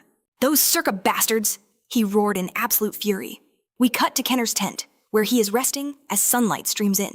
The light hit his eyes, and the noise from outside pulled him from his sleep. He slowly rose and stepped out into the morning air. His squad was already hard at work, training with their spears. A scarred man was barking orders at the recruits. Not with your hands, he yelled. Use your elbows. Petal approached Canary. Commander, you're awake. I am, Canary replied, his eyes on the training. What's all the commotion about? They've been at it like this since dawn, Petal explained, looking at the knights. It seems everyone is eager. Petal observed his commanding officer with a critical eye, declaring their training was complete. But just then, Kenry cut him off sharply. That's enough. Petal's curiosity flared. What exactly was the commander trying to stop? The commander's gaze swept across his men as he delivered the grim news. Our supplies, he stated, are all but gone. Petal shut his eyes, fighting a truth he couldn't deny. Watching the soldiers, one thought consumed him. The 7th Infantry Regiment had been abandoned by the Count. With supplies dwindling, they were at their absolute breaking point. At their limit, Kenry then ordered Petal to the 6th Regiment. But Petal, defiant, flatly refused. Suddenly, a shout echoed through the camp. A cart! Kenry's head snapped in that direction, seeing Chris riding in with a loaded wagon. Petal stared, utterly baffled. Where did he even get that Chris steered not one, but 2 carts right into the barracks? As he stopped, soldiers swarmed the wagons. It wasn't an official supply delivery, but it bore the mark of the 8th gate. Could it be? The men roared with joy, pulling out meat and alcohol. Petal shot Chris a questioning look. He had to ask, how did you manage this? Chris just shrugged. It was nothing special. We just liberated it.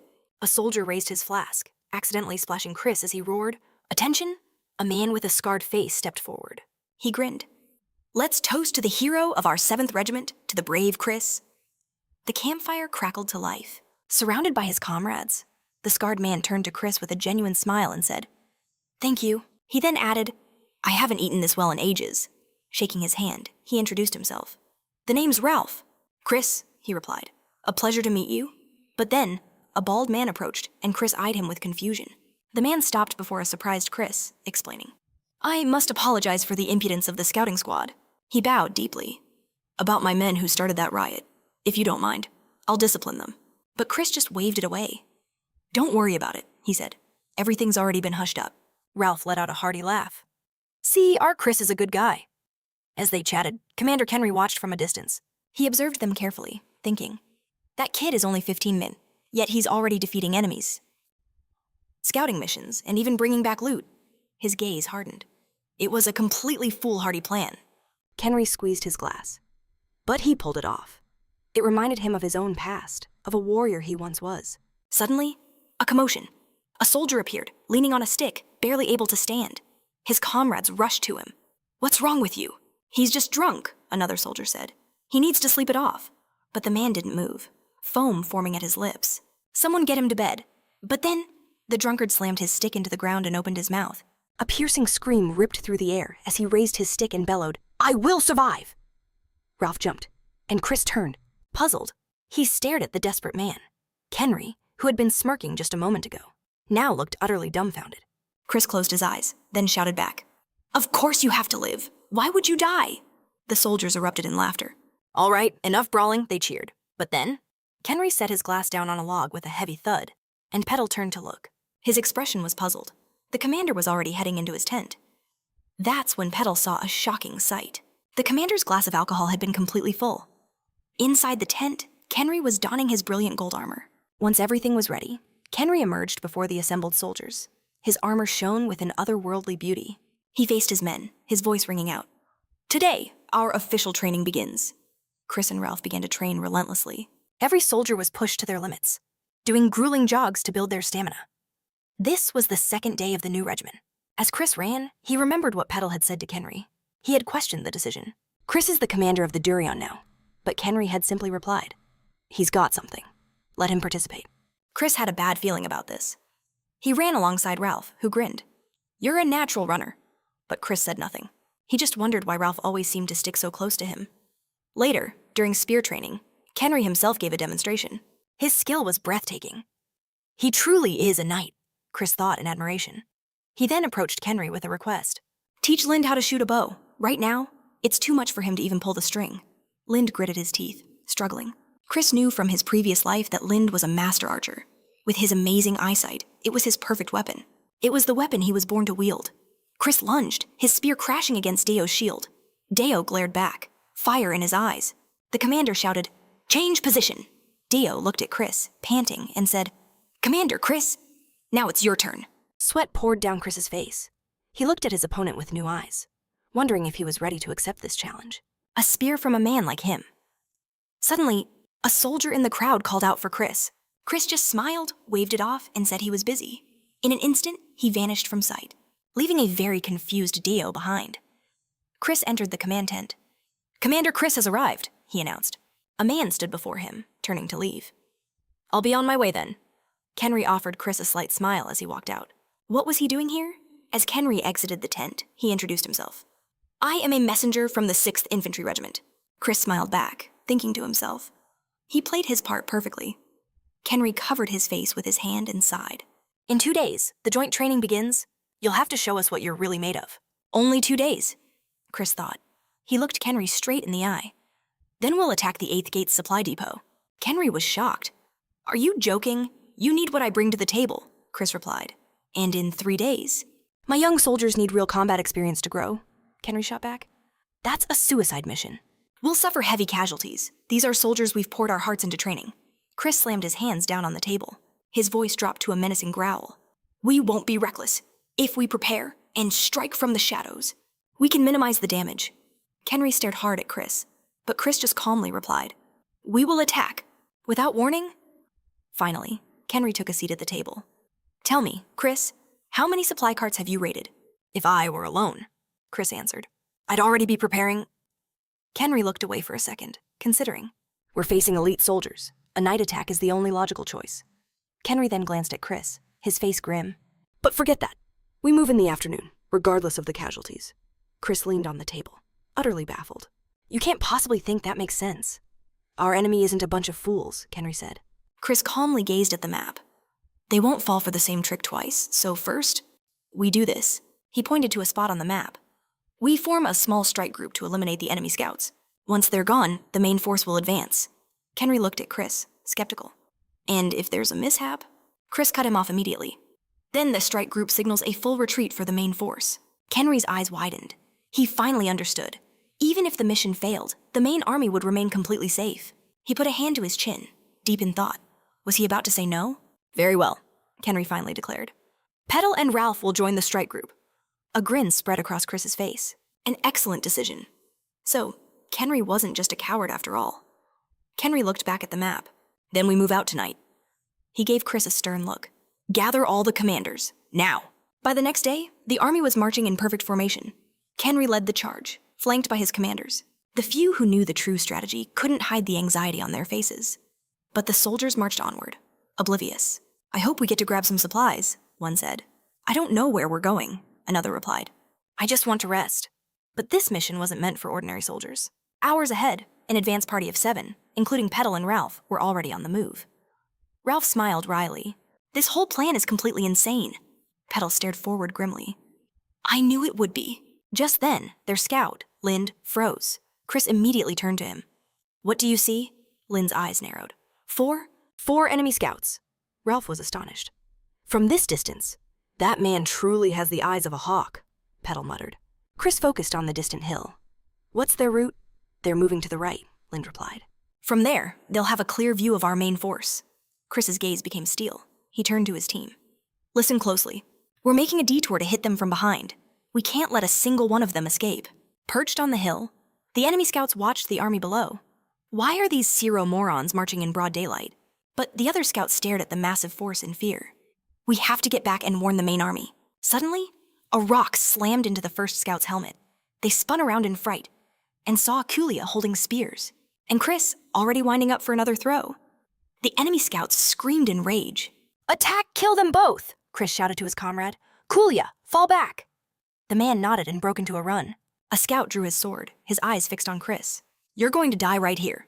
But from the shadows, a figure erupted.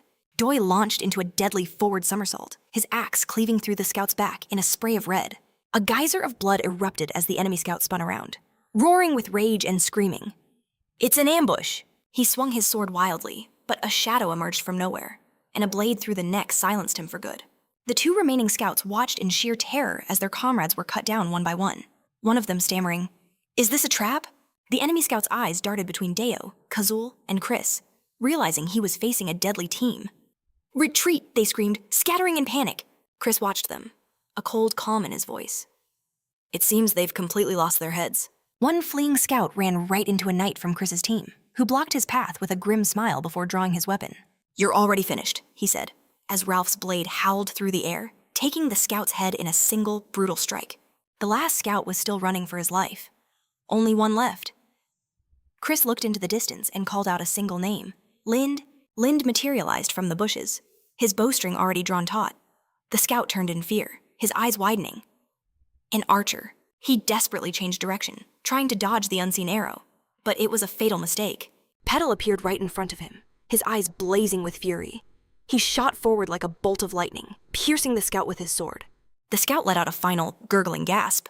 Kulia watched the spray of blood, looking impressed at the sheer speed of the assault.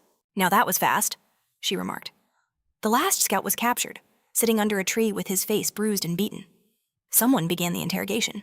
So that means, a voice began, after our last attack, they added escort troops to their supply lines, straight from the main unit. Chris absorbed the information as the scout confirmed it. Interesting, Chris thought. But a few extra guards won't stop our surprise attack. Petal looked at his comrades, declaring, The strike team's mission is over now. We've dealt with all the scouts, he finished. But Chris, still kneeling, shook his head. No, we still have work to do. He stood, his voice firm. And that's an order. Kazuya immediately snapped to attention. Yes, sir. Chris's cold eyes fell upon their prisoner. You're going to tell the main unit that the time has come, he commanded. Ralph and Petal looked at Chris, utterly confused. A wicked grin spread across Chris's face. We have to finish what we started. Right, we're heading into the enemy camp. Soon, 2 carts filled with supplies rumbled towards the enemy base. A guard spotted them, shouting, "The supply wagon has arrived." Chris, now disguised in an enemy soldier's helmet, coolly scanned his surroundings as a middle-aged soldier approached him. "It's been a while since we got hit," the soldier said casually. "They've really relaxed the escort detail. Haven't had any trouble." "No special incidents, you say?" Chris replied with a slight laugh. "Good, but we have direct orders to inspect all incoming supplies." The enemy soldier glared at him. "Inspect what the hell? Who gave that order?" He sighed, then shouted to a subordinate. "Hey, show these guys what we've got here." The soldier pointed. "That's our food depot." Chris then motioned to the other tents. "And what's stored in there?" the soldier replied. "That's the oil storage." Chris smiled, whispering to Lind. "Did you get all of that?" Lind gave a subtle nod. Chris then thanked the young soldier for the helpful information. Then, Chris's eyes locked onto a bald man with a scar on his lip standing outside a tent. "Is that person your commander?" he asked. "That's him," the soldier confirmed. Chris and his comrades turned to leave, thanking the men for their time. "We'll be on our way," Chris said. But the veteran soldier stopped him. "By the way," he began, a curious smile on his face. "Where did you guys come from?" "I was just assigned here myself," he continued. "But I've never seen any of your faces around here before." He looked Chris up and down, his smile fading. The friendly act was over. "I'll ask again. Where are you from?" The soldier's eyes narrowed with suspicion. "Something about you guys," he said slowly, "feels very wrong." A moment later, that same soldier lay unconscious by the barrels, his cheeks swollen. Chris calmly addressed his team. "Take your positions, and wait for the signal." He silently slit the fabric of a nearby tent with his dagger, then turned to Deo. "I'll give the sign."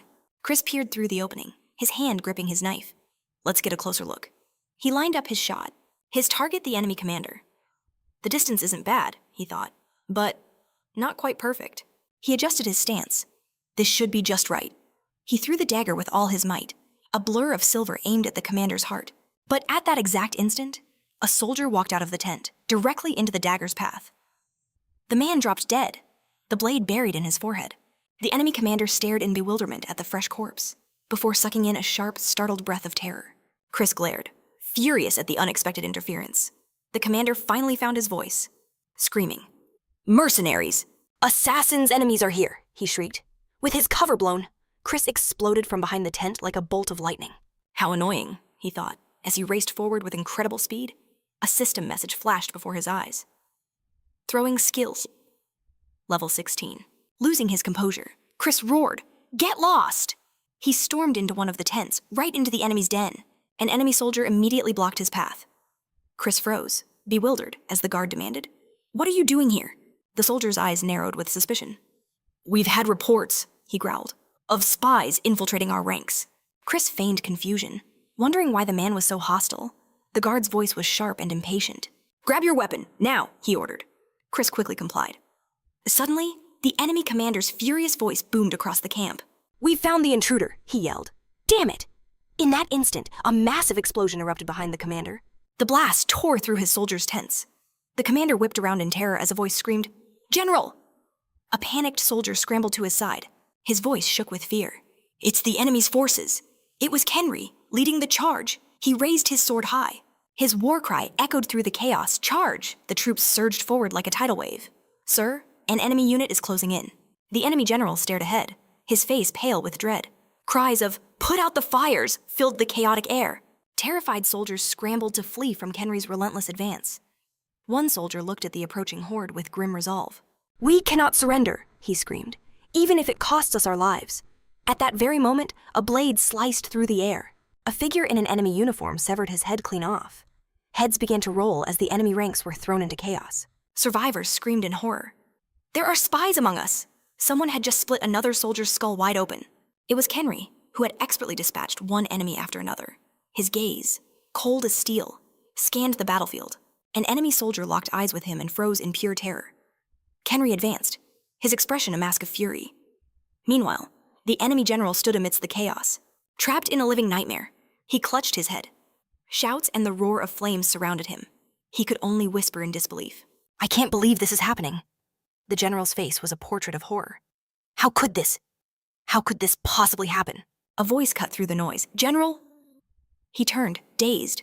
A soldier appeared before him, holding the reins of a horse. Hurry, sir, you must escape, he urged. Chris watched from the sidelines, thinking, excellent, victory is ours. All that's left is to take out their commander. Just then, Chris spotted him. The enemy general was mounting his horse. He was yelling something about this disgrace. Chris smirked, drawing a small, sharp blade. And just where do you think you're going? With a powerful flick of his wrist, Chris launched the dagger. It struck the fleeing general squarely in the back. The man cursed, slumping over his horse. Chris frowned in annoyance. Shh, not deep enough. At that same instant, an arrow whistled through the air. It pierced the general's head, ending his escape. Chris turned, surprised, to see Lind standing beside him. She lowered her bow, her expression calm. Later that afternoon, a victory celebration began. Kenry's voice boomed, "Today, my brothers." He stepped forward, raising his sword high. "We are victorious." The crowd erupted in a massive cheer. Chris and Lind watched silently from the side as Kenry spoke. The soldiers roared with joy. "Tonight, we drink." "We've earned this," they cried. Chris closed his eyes, the sounds of victory fading. Then they snapped open. He sat up in his tent, waking from the memory. "Time for a run," he decided, leaping to his feet. He burst forward at incredible speed, then came to a sudden halt, wiping sweat from his brow. He thought to himself, with this much training, the system messages don't even appear anymore.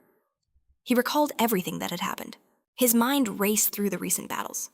My skills have grown exponentially thanks to all this. He could finally fight properly with his right hand again. Everything had changed. For him and for Lind. Now they were both part of the 7th Infantry Regiment. Chris clenched his fist, a small smile on his face. Will everything be different from now on? The next day, Ralph stood on a hill, yelling at the recruits, "Keep running." He then turned to Chris with a grin. "You're excused from basic training now, Chris." "That's good to hear," Chris replied. "What about our session this afternoon?" Of course, Ralph beamed, before yelling at the soldiers again. Show some spirit, you slackers from the 6th Regiment. Suddenly, Chris heard a familiar voice. He turned to see Gillan approaching him. That was a brilliant battle strategy, Gillan commented. He smiled wryly. Our squad has completely transformed, hasn't it?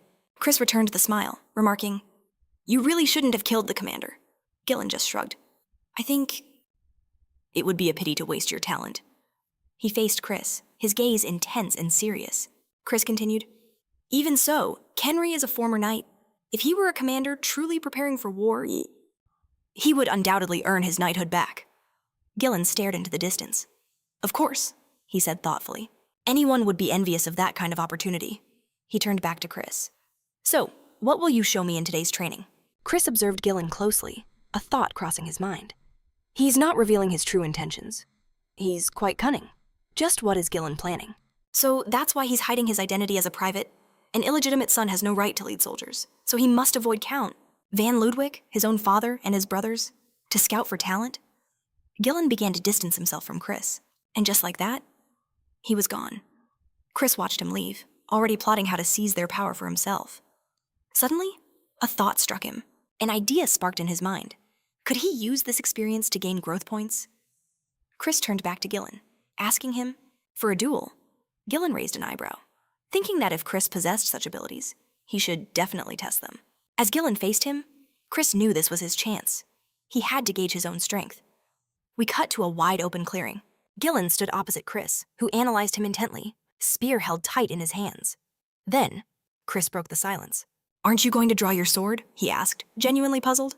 Gillan just smirked.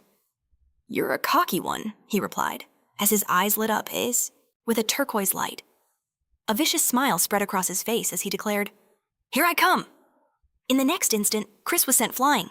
A system message flashed in his mind. Experience points increased. He scrambled to his feet, shouting in shock. You didn't even use a sword. Chris wiped his nose, bewildered. How was this even possible? He stared at the terrifying figure of Gillan advancing on him. Was this what they called a prophet? The ultimate state all warriors strive for? The final stage where one discards their humanity? Chris stared in fear at the approaching man, realizing this was a level of power completely beyond his comprehension. What's wrong? Gillan taunted. Are you scared? Chris gritted his teeth, his expression grim. So this was it. This was the gap between them. Staring into Gillan's glowing eyes, He realized that in his past life, he never would have had a chance like this. He had to give it everything he had. Chris charged forward, spear first. As system messages flooded his vision, he watched Gillen carefully, thinking that the closer he got, the more crushing the pressure became. This had to be his limit. He couldn't believe it. Suddenly, Gillen's hand moved to his sheathed sword. In a flash of steel, he drew the blade, swinging it in a blur. A flurry of strikes cut through the air in front of Chris. Chris watched in horror as blood sprayed everywhere. He stared down at his hands, now sliced into 4 separate pieces. Then, Gillen's blade ripped through his entire torso. Blood erupted from Chris's body as the sword closed in again. Gillen pressed the cold steel to his throat. Then, a sharp slap to the head jolted him awake. "Get up," Gillen commanded. "Stop daydreaming." Gasping for air, Chris looked down at his intact hands. Was all that pain just in his head? He glared up at Gillen. "What did you just do to me?" he demanded. Gillen just shrugged indifferently. "It was something," he said vaguely, before adding, "You should stick to being a private and a strategist. That is the wiser path." Chris smirked. He'd heard this lecture his whole previous life. He remembered their taunts. "Just give up already. You have no talent. You're better off becoming a farmer. With a build like that, you a swordsman, go pick herbs," Chris thought bitterly. "Why is everything so much harder for me, shaking?" Chris struggled back to his feet. He turned to Gillen. "Is it still too soon for me to wield a spear?" Gillen simply walked away, smiling. "If a second-rate knight tried that," he replied, "they wouldn't be able to handle it." Chris raised a trembling fist. A system message popped up. Experience points approaching maximum capacity. He'd done it. Now, he just needed to rest.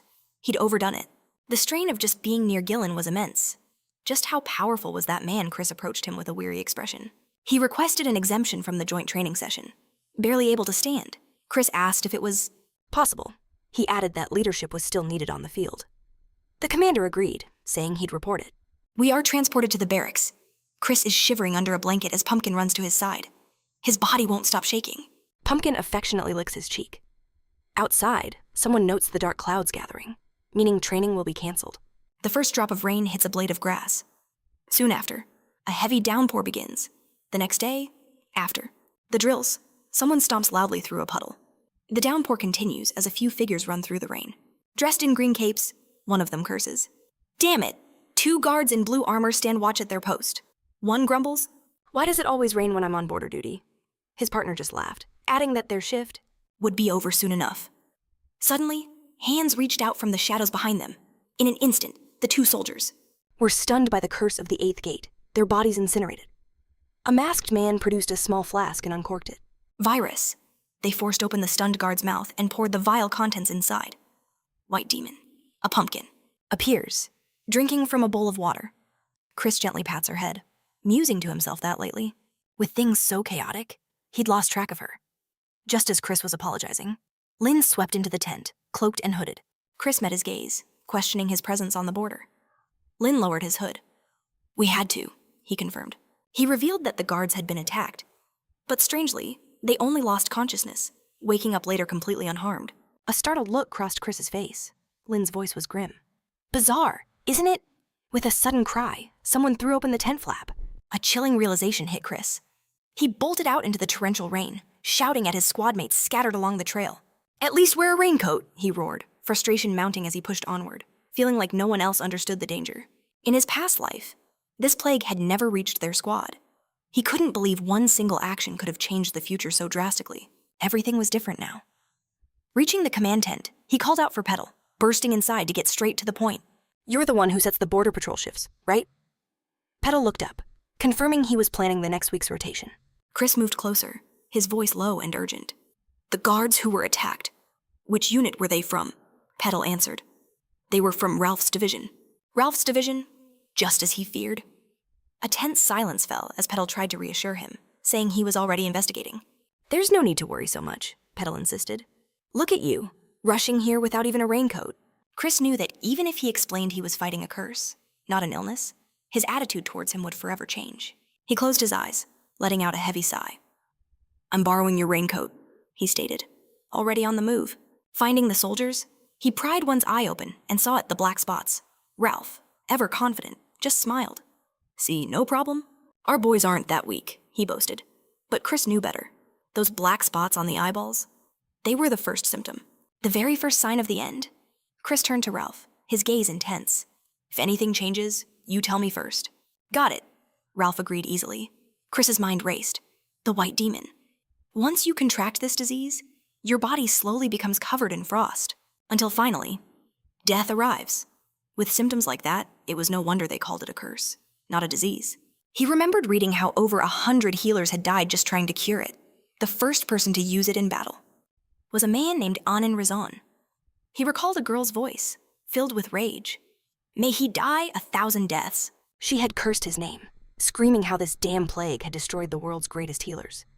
Chris recalled his own preparations. The herbs he'd gathered in the swamp. In his time, new medicines were developed, and the concept of a curse began to change. And the most vital ingredient for the antidote was the Dirty Maiden herb, which he had only recently collected. By the fire, Chris carefully stirred a bubbling pot while Kulia watched, looking utterly disgusted by the concoction. Is that even edible, she asked. Chris remained focused. Boil the Dirty Maiden in water, then evaporate all the moisture. To the resulting powder, you add the leaves of blue grass. And just like that, the antidote would be ready. But his work was violently interrupted by a loud shout. He spun around to see Ralph, dragging a sick soldier toward him. His condition took a turn for the worse, Ralph yelled. The soldier weakly opened his mouth, and Chris's blood ran cold. His teeth were turning black, his palate a deathly blue. This was the middle stage. The soldier began to cough violently. Chris's expression hardened as he pushed the medicine forward. Chew this. Now. From behind, a soldier whispered in a trembling voice. Black teeth. A blue palate. The treatment was done. Now, all they could do was wait for the medicine to take effect. I've heard about this, the sick soldier mumbled, defeated. But Chris braced himself. The real problem was just beginning. As if on cue, a voice cut through the barracks. Those symptoms? There's no doubt it's the white demon. The soldier's shout echoed, and every head whipped around. Chris closed his eyes in pure frustration. I knew this would happen, he thought. Ralph confronted the man. The white demon. What are you talking about? It's a curse, he explained, his face grim. From the snow-covered mountains, and if you get infected, death is inevitable. Ralph looked worried. But that's a long way from here. The soldier was resolute. Distance doesn't matter. He spoke of a terrifying memory. The small town of Tredan. His voice rose to a fever pitch. It was completely wiped out by this disease. The man's terrified eyes landed on Chris. He raised a flickering torch. We have to burn them alive, he screamed. Everyone, get back! Hearing this, Ralph turned on the soldier, whose name was Gry. What did you just say? Repeat it. Ralph grabbed Gry by the collar, his face contorted with rage. We have to burn them, all of them, Gry shrieked, or this curse will spread throughout the entire squad. Another soldier grabbed Ralph's arm from behind. Ralph shot him a venomous glare and snarled, All right. We'll see what you have to say after I knock your teeth out. Ralph then turned his fury on Chris. A riot, is this what you wanted? A man glared at Ralph, roaring a challenge. He demanded that he unhand their commander. Dio bellowed in fury. Chris, ever calm, pointed forward, ordering him away from the ailing soldier. Chris urged the patient to look down. He noticed the black spots on his eyes were fading. Someone pleaded with Commander Ralph to restore order. But Dio was beyond reason. Screaming at Chris to get away, Lynn turned to Chris, whispering that he should stay close. I'll stick by you for now. Just then, a soldier burst into the tent, carrying the dead weight of his comrade. The man was in a terrible state. Commander, it's another private, he cried. Fear rippled through the onlookers. Hearing that another private had fallen, Deo snatched a torch. Chris's eyes flashed with danger. Put that torch down, now! Kulia and Lynn lunged for Deo, screaming for him to stop. The torch clattered to the ground, but Deo's enraged howl echoed through the tent. He violently shoved his companions aside. Chris's expression hardened. In a flash, Deo seized a spear, its tip aimed straight at Chris. Back off, Deo snarled. Or this spear will do the talking. Nearby, Ralph cursed through gritted teeth. That bastard, Deo! His own men had to hold him back. Staring down the enraged Deo, Chris wondered, has he completely lost his mind? How did it come to this? Chris raised his hands in a placating gesture. All right, I'll back away. Just put your weapons down. Breathing heavily, Deo finally lowered his spear. In that instant, Chris dropped to his knees. He whispered a single, urgent word. With lightning speed, his hand shot out cute. He wrenched the spear away from a stunned Deo. Now, Chris roared to Kulia. His companions swarmed in at the signal. Grab him, hold him down, pinned to the ground. Deo could only scream in fury at Chris. Suddenly, the tent flap was thrown open. What in the hell is going on here? A voice boomed. Kenry strode into the chaotic scene. His face was a thunderous mask of authority. The men called out to him. "Leader Kenry?" Chris watched him, a wary look on his face. Kenry demanded an explanation from Ralph, but the commander was speechless. Kenry's piercing gaze then fell upon Chris. Chris glanced at the soldiers taking the supposed medicine, out of the frying pan and into the fire. "You, step aside," Kenry ordered Chris. Chris's brow furrowed in defiance. "I won't let you kill them," he declared, his voice low and dangerous. Kenry's gaze was ice. "I will not repeat myself," he stated coldly. "Move." "No," Chris shouted desperately. "This is just a disease." "It can be cured. You have to believe me." Kenry's attention shifted with mild interest to the still raving Deo on the ground. "He's not in his right mind. He's insane." Tears streamed down his face as he screamed. "Commander, Chris has gone mad. Don't listen to a word he says." "And who is this?" Kenry asked, nodding toward Deo. "He's from the scouting squad," Chris answered evenly. But Deo continued his frantic plea to the soldiers. "They have to be burned, or we'll all die." Tears carved paths through the dirt on his cheeks. "I know more about this curse, than anyone." His voice cracked with fury and grief. "I'm from Triti," he choked out with his last ounce of strength. Chris's eyes widened in understanding. "So that's it." "He's a survivor of the Triti massacre." Lin and Kulia struggled to hold him, but he thrashed wildly, screaming in terror. "It's a curse. Once the first body falls, it's unstoppable. We have to burn them all, right now." Chris met Kenry's gaze directly. "I know how to cure it." But Dio, lost in his own nightmare, screamed over him. "I lost my entire family to this." "You know nothing." Suddenly, Ralph struck Deo's neck. "Commander, quickly," his men urged. "Get some rest, soldier," Ralph said grimly as Deo slumped. Kenry raised a hand, stopping Chris in his tracks. "From this moment on, you will not defy a direct order. You will come with me." Chris's heart sank.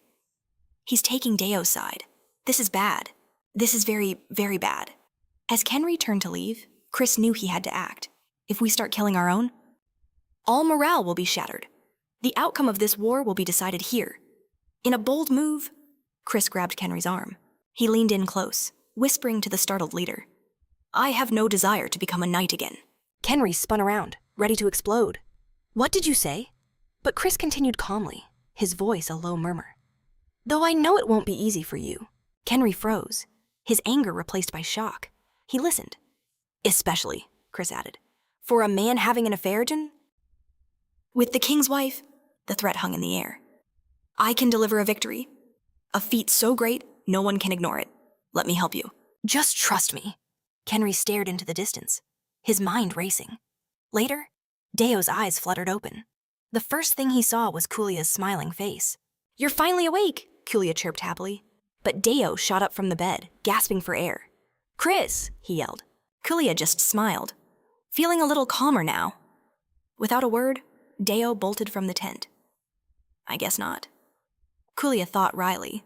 Deo burst outside, desperate for answers, but the sight that greeted him left him speechless.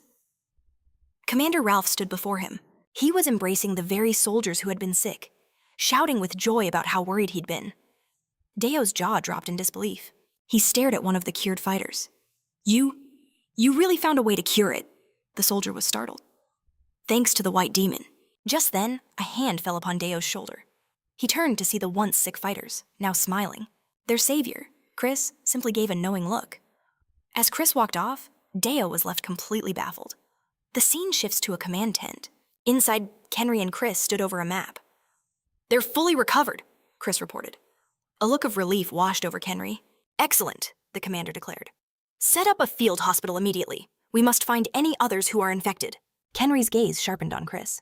"You're from the 7th Infantry, aren't you?" "I am," Chris calmly replied. We cut to another tent, where Chris and Kalaya worked tirelessly on the antidote. That afternoon, more afflicted soldiers arrived. Chris and his team sprang into action. They established a quarantine zone. For 3 long days and nights, they meticulously cared for every single patient. Finally, the last one was healed. Chris emerged from the tent, letting out a heavy sigh. It's finally over, he thought, needing fresh air. But before he could rest, a soldier rushed to him, grabbing his hand and crying out, "Savior!" Chris could only offer a weary smile. Soon, a crowd gathered, their voices rising in unison. "Long live our savior," they chanted, roaring about defeating the dreaded curse. Chris felt it was all a bit overwhelming. Just then, Kenry approached him with a serious look. "Who are you?" "Really?" he demanded. Chris feigned a puzzled look, then smiled wryly. "Right now, I'm just a very tired soldier." Kenry wasn't buying it. Crossing his arms, he pressed, "Give me a straight answer." Later, at the strategy table, Chris got down to business. "The 8th gate must have taken the bait," he began. "They'll see this as the perfect chance to strike. We must prepare our counterattack now." Kenry, absorbing the plan, nodded gravely. "I'll relay the orders at once," Chris agreed, a cunning glint in his eye. "And I will prepare my welcome party." He turned to Lind. "Gather the archers." Without hesitation, Lind affirmed. His eyes then fell on Digo. "You find as many dry logs as you can." Digo grinned. "Consider it done." That night, under the cover of darkness, Chris ventured into the woods with Kalia. "It rained last night," she noted. "Finding dry wood will be tough." Chris grimaced, running a hand through his hair. "Damn, she's right," he muttered. Digo noticed his leader's concern. "Is there anything I can do?" he asked. Chris stared into the dark forest, calculating. "We need a massive amount of dry wood. And we need it now." Suddenly, an idea sparked in his mind. The supply cart they'd captured. He turned to Digo. "The cart we took from the enemy. Where is it?" "It's inside the main tent." "Sir." Chris clapped a hand on Digo's shoulder. "Perfect. Digo, I need you to smash that cart to pieces." Digo's eyes lit up. "Understood." He instantly bolted toward the tent. "I'll grind it into dust," he yelled back. Chris sighed. "Just don't overdo it." Meanwhile, Lynn stood ready with a torch. He was positioned by a massive pile of wooden planks and fresh meat. On Chris's signal, they ignited the pyre. The forest blazed with an infernal light. Chris watched the flames intently. "When the meat burns," he explained, "the black smoke will convince the enemy that we are burning our own fallen comrades." Kalia stared into the fire. "What a waste of good meat." Chris smirked. "They'll assume our morale is shattered, that we're in a full-blown panic." And just as he predicted, enemy scouts lurking nearby spotted the dark plume. They won't be able to resist this, Chris thought. The blaze grew, a beacon of false despair. Enemy soldiers began to advance cautiously, the perfect bait for a perfect trap. Swords were drawn. They marched in formation. And then, the order came down. "Attack!" their captain roared. The enemy charged headfirst into the smoke. "They're in disarray," one shouted. "Wipe every last one of them out." The lead soldier roared, "Forward!" But his next step found only empty air. The ground itself gave way beneath him. His comrades watched in horror as he vanished into the earth. Then, soldier after soldier plummeted into the abyss. They fell into a massive, hidden pitfall. "It's a trap!" they screamed in terror. At that moment, Kenry appeared, his eyes like ice. "Archers," he commanded coldly, "fire!" A black cloud of arrows descended from the sky. The soldiers trapped in the pit looked up. Only to be met with a rain of death. They were picked off, one by one, and then Chris and his allies charged. Swords gleaming, they crashed into the enemy lines. The panicked soldiers looked around wildly. "They're attacking from the right." "And the left. We're being flanked." "Fall back," one of them screamed. "Everyone retreat." But there was nowhere to run. Paralyzed by fear, they realized the truth. We're completely surrounded. Chris's masterful plan had them completely cornered. An enemy knight clashed with an allied soldier, their blades singing a deadly song. With a brutal swing, the knight cut him down. The soldier screamed in agony as his lifeblood spilled onto the battlefield. A trio of enemy soldiers huddled together. "Stay sharp," their leader barked. "Watch every angle." "There can't be many of them, but they're coming from all sides. Hold the line until reinforcements arrive." Through the swirling smoke and chaos, an allied knight locked eyes with his next foe. The battle had reached its bloody peak. He stares in disbelief at the blood-soaked enemy soldier. The man roars, screaming about how these new recruits are nothing more than lambs for the slaughter. The young soldier can only cower, bracing for the inevitable end. But the final blow comes from behind. A spear erupts from his chest, piercing him clean through. A black-bearded ally rushes to his side, asking if he's okay. He can only stammer a weak, "Yes, thank you." Just then, his savior cries out, "It's not safe, get up." But an arrow cuts his words short, sinking deep into his body. He watches in abject horror. The man who just shielded him collapses to the blood-soaked ground. In that moment, his world shatters. His spear clatters to the earth as a wave of despair crashes over him. "It's my fault," he chokes out, burying his face in his hands. The shouts of his comrades fade into a meaningless roar. That's when Chris grabs him, forcing their eyes to meet. "Get a grip," he bellows, shaking the boy to his core. This is a battlefield, not a nursery. The boy stares back at Chris, whose words are as sharp as steel. "Do you want to see your family again, Or whine like a baby? If you want to live, then fight, am I wrong?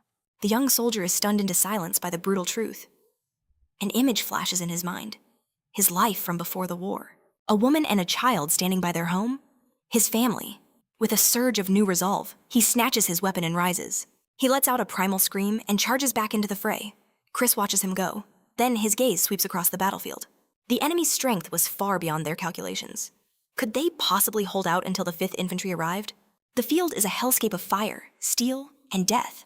Arrows litter the ground as enemy knights carve through their ranks. The allies were being completely overwhelmed, but Chris knew this battle wasn't lost yet. The key was to shatter their command, like a shadow. He slips through the chaos, an enemy officer in his sights. He strikes with a dagger from the darkness. Always start with the ones in fancy uniforms. The 2 guards freeze as their commander chokes, clutching his neck. In a heartbeat, they realize he is dead. Panic spreads through the ranks like wildfire. The commander has been slain. Chris, a red badge on his shoulder, simply walks away. He considers his next move, when suddenly, severed heads soar through the air. He stops dead, staring at the carnage. A voice declares, "Excellent," and the confusion only deepens. He whips his head around, eyes wide with shock, and sees his own commander, surrounded and fighting. He was a whirlwind of destruction against a tide of enemies. A visible aura of steam radiated from his body. Chris is stunned. He thinks to himself, "I was too late. If only I had understood the situation a little sooner." He looks at the knights his commander had struck. Their helmets bear colossal dents from his powerful blows, but they're smiling as they press forward. The commander thinks, why are they only defending? Are they just waiting for us to get exhausted? A chilling premonition crawls up his spine. Something is terribly wrong. Just then, screams erupt from the rear. He turns to see his own men being tossed aside like ragdolls. His allied knights are being cut to ribbons. Through the chaos, he sees him a giant of a man, raising a colossal blade. The man has a large, gray beard and short-cropped hair. He swings his weapon, and a soldier is simply annihilated. A nearby warrior, drenched in blood, falls to his knees in despair. He just watched his comrade get butchered. He tore him to pieces," the man stammers, his body trembling. As the monstrous knight advances, the soldier breaks, screaming, "It's a monster," as he flees. The captain sees the terror spreading. He roars for his men to retreat, but at that moment, the knights who were only defending finally make their move. They attack, and the captain parries just in time. The lead knight, his helmet scarred, grins maliciously. "And where do you think you're going?" he sneers. Instantly, the captain feels the other knight attacking his flank. It's a pincer attack aimed directly at the commander. He desperately fends them off. The trap now clear in his mind. They were waiting for their backup, he thinks with dread. No one else in this squad can deal with that monster. As he struggles against the 2 elites, he hears it, the screams of his troops. Suddenly falls silent. Did someone actually challenge that beast? He risks a glance over his shoulder and his eyes widen. He sees Chris, standing alone, right in front of the monstrous knight. The giant lowers his head to glare down at him. The commander can't believe it. It's Chris, spear held steady, but the commander can feel his tension. "This pressure," he thinks. "It's making my skin crawl." Chris stares unflinchingly at the giant, and the knight glares back with cold, deadly intent. His entire aura screamed danger. Chris knew instantly, this man was undoubtedly knight class. A cold breath escaped the knight's lips. Not bad for a boy in uniform," he sneered. In a flash, the knight dropped into a low stance, coiling like a predator before launching himself forward. He shot towards Chris, a blur of motion. "Let's see what you've got." Chris stood frozen, caught completely off guard. Just as the knight's attack was about to land, Chris desperately pivoted, using his spear to deflect the blow. The weapon nearly shattered. The knight stared him down, a cruel grin on his face. "So, we have a commander, do we?" Chris strained to parry the overwhelming assault. His strength clearly no match for the seasoned warrior. "Let's see how much longer you can endure," the knight roared, pressing his attack with every devastating swing. But as Chris desperately defended himself, a notification flashed in his mind. His experience points were rising. He held on until his spear began to crack and splinter. The force was crushing him. He could barely stand his ground. He shouldn't have blocked that last one. His body refused to obey, screaming in protest. Suddenly, an arrow whistled through the air. This enemy is on another level, Chris thought, his mind racing. He needed a new plan, and fast. The knight casually shattered the incoming arrow with his sword, then slowly turned towards its source. There, framed by the roaring flames, stood Lin, bow drawn and ready. A tense silence fell between them, the knight's cold gaze locking onto her from across the inferno. Lin knocked another arrow as the knight charged, his full power aimed directly at her. "Lin, get out of there!" Chris screamed. He had to do something. As Chris watched in horror, he made a desperate plea to the system. Use all my luck, just don't let him get to her. At that very moment, a figure erupted from the flames, charging the knight from his blind spot. It was Deo with a mighty war cry. He slammed his shield forward, his spear finding its mark. The knight's leg buckled from the wound as Deo powered through. The warrior stood in stunned disbelief. Commander, are you all right? Deo asked, panting. Chris nodded, catching his breath. Thanks to you. For now. Deo and Mima stood protectively beside the knight. Chris dropped his broken spear and grabbed a shield. From now on, you two are the defense, he declared, his eyes blazing with new resolve. I am the attack. Surrounded by fire, they faced their foe. Lynn held her spear steady while Deo raised his shield. The knight lowered his sword, sizing them up. Chris turned to Deo. Be careful, he warned. He's a true knight. The grizzled warrior raised his weapon again, a smirk on his face. Who do you kids think I am? You really think the two of you can stop me? He glared at Chris and Deo, his voice a low growl. I'll tear you all to pieces. Smoke billowed around them as the knight's leg began to bleed profusely. He glanced down, realizing his own carelessness. With a roar, the knight brought his sword down in a devastating overhead strike. Deo, shield up, Chris yelled. Deo took the full force of the blow, his body shuddering as the impact drove him back. Watching this, Chris was shocked. The knight's power was on a completely different level than before. Deo, hold the line, pin him down, he shouted. The knight turned his furious gaze to Chris. You're a noisy one, the knight snarled. You'll die first. But Deo successfully blocked the attack with his shield. The knight's sword tore through the shield's metal like paper. From behind, Chris saw his opening. This is it, Chris thrust his spear with all his might, aiming for a vital point. But the knight reacted instantly, parrying the strike with his sword. He was surprised. Damn you, the knight grunted. Even with that flimsy spear, you can still fight back. A golden glow flared in Chris's eyes. He's losing his focus, Chris thought, analyzing the angle of the attack. He aimed directly for the chest. The knight's eyes widened. What? He suddenly bellowed. Deo, get lost, and slammed his pommel into him. Deo flew backwards with his shield, crying out in pain. The knight's rage boiled over. How dare you stand in the way of the Wolf Knight. He unleashed a furious barrage of strikes. Deo's shield began to crack and splinter under the assault. The metal groaned and fractured. Deo, it won't hold, Chris shouted, his voice filled with dread. With one final, thunderous blow from above, the knight shattered the shield into 1,000 pieces. A cruel smile spread across the knight's face as he watched the splinters fly. Well, that's taken care of. Now, it's your turn. But as he turned, a sharp pain erupted on his cheek. Chris had landed a blow. Barely clutching the spear, he knew it was a gamble, but a useful one. The knight had no idea seizing the opening. Chris slammed a powerful punch right into his head. As the knight turned, spotting the weapon, Chris lunged, snatching the spear just in time. He deflected the tip aimed for his skull, then threw a brutal punch that sent the knight reeling. As the dust settled, Chris glanced down at his left arm. It was completely shattered and twisted. The wounded knight roared, "You vile creature!" But as he charged, Chris saw his own arm glow with a vibrant green light and begin to heal. He stood frozen, watching system notifications flood his vision. What was this artifact's power? He dodged the knight's crushing blow, moving like a phantom as dust billowed around them. His body felt light as a feather. He snatched the spearhead with his fully restored left hand. It was time. As the knight tried to turn, Chris delivered a savage kick to his leg, forcing the brute to his knees in agony. "You scum!" he screamed, trying to land an elbow strike, but Chris was already closing in. He easily deflected the blow, and the knight's one good eye widened in sheer disbelief. Covered in blood, the knight knew his injured knee meant he couldn't fight at full strength anymore. He looked up, and to his horror, saw Chris leaping down from above, plunging the broken spear deep into his shoulder. From a distance, Deo watched the entire exchange, blood on his lips, absolutely stunned. He couldn't believe his eyes nearby. A commander, standing over fallen enemies, turned his attention to their duel. He saw Chris, standing victorious over the collapsing knight with the spear still embedded in him. Deo shouted in triumph as Chris wiped the sweat from his brow, admiring his handiwork. The battle-worn commander approached them. "How did you manage this?" Deo just smirked. "It seems the commander of the 5th Infantry has arrived." On cue, cavalry appeared, led by a man with a stern black beard. Cheers erupted for their victory. The long-haired commander was approached by a bald man with a matching beard. "I am the leader of Infantry Regiment Number 5, he announced with authority. "An order has come from High Command. We are to regroup and join the main unit immediately." The commander nodded, his gaze falling upon the defeated knight on the ground. "Wait, was that the man who killed their leader?" he asked, eyeing the spear fragment. "No," replied the commander. Someone else took him down. As Chris helped his comrade up, the new leader noticed him. He looked Chris over, stunned. How could a boy this young, he thought, possibly take down a wolf knight? Chris stepped forward.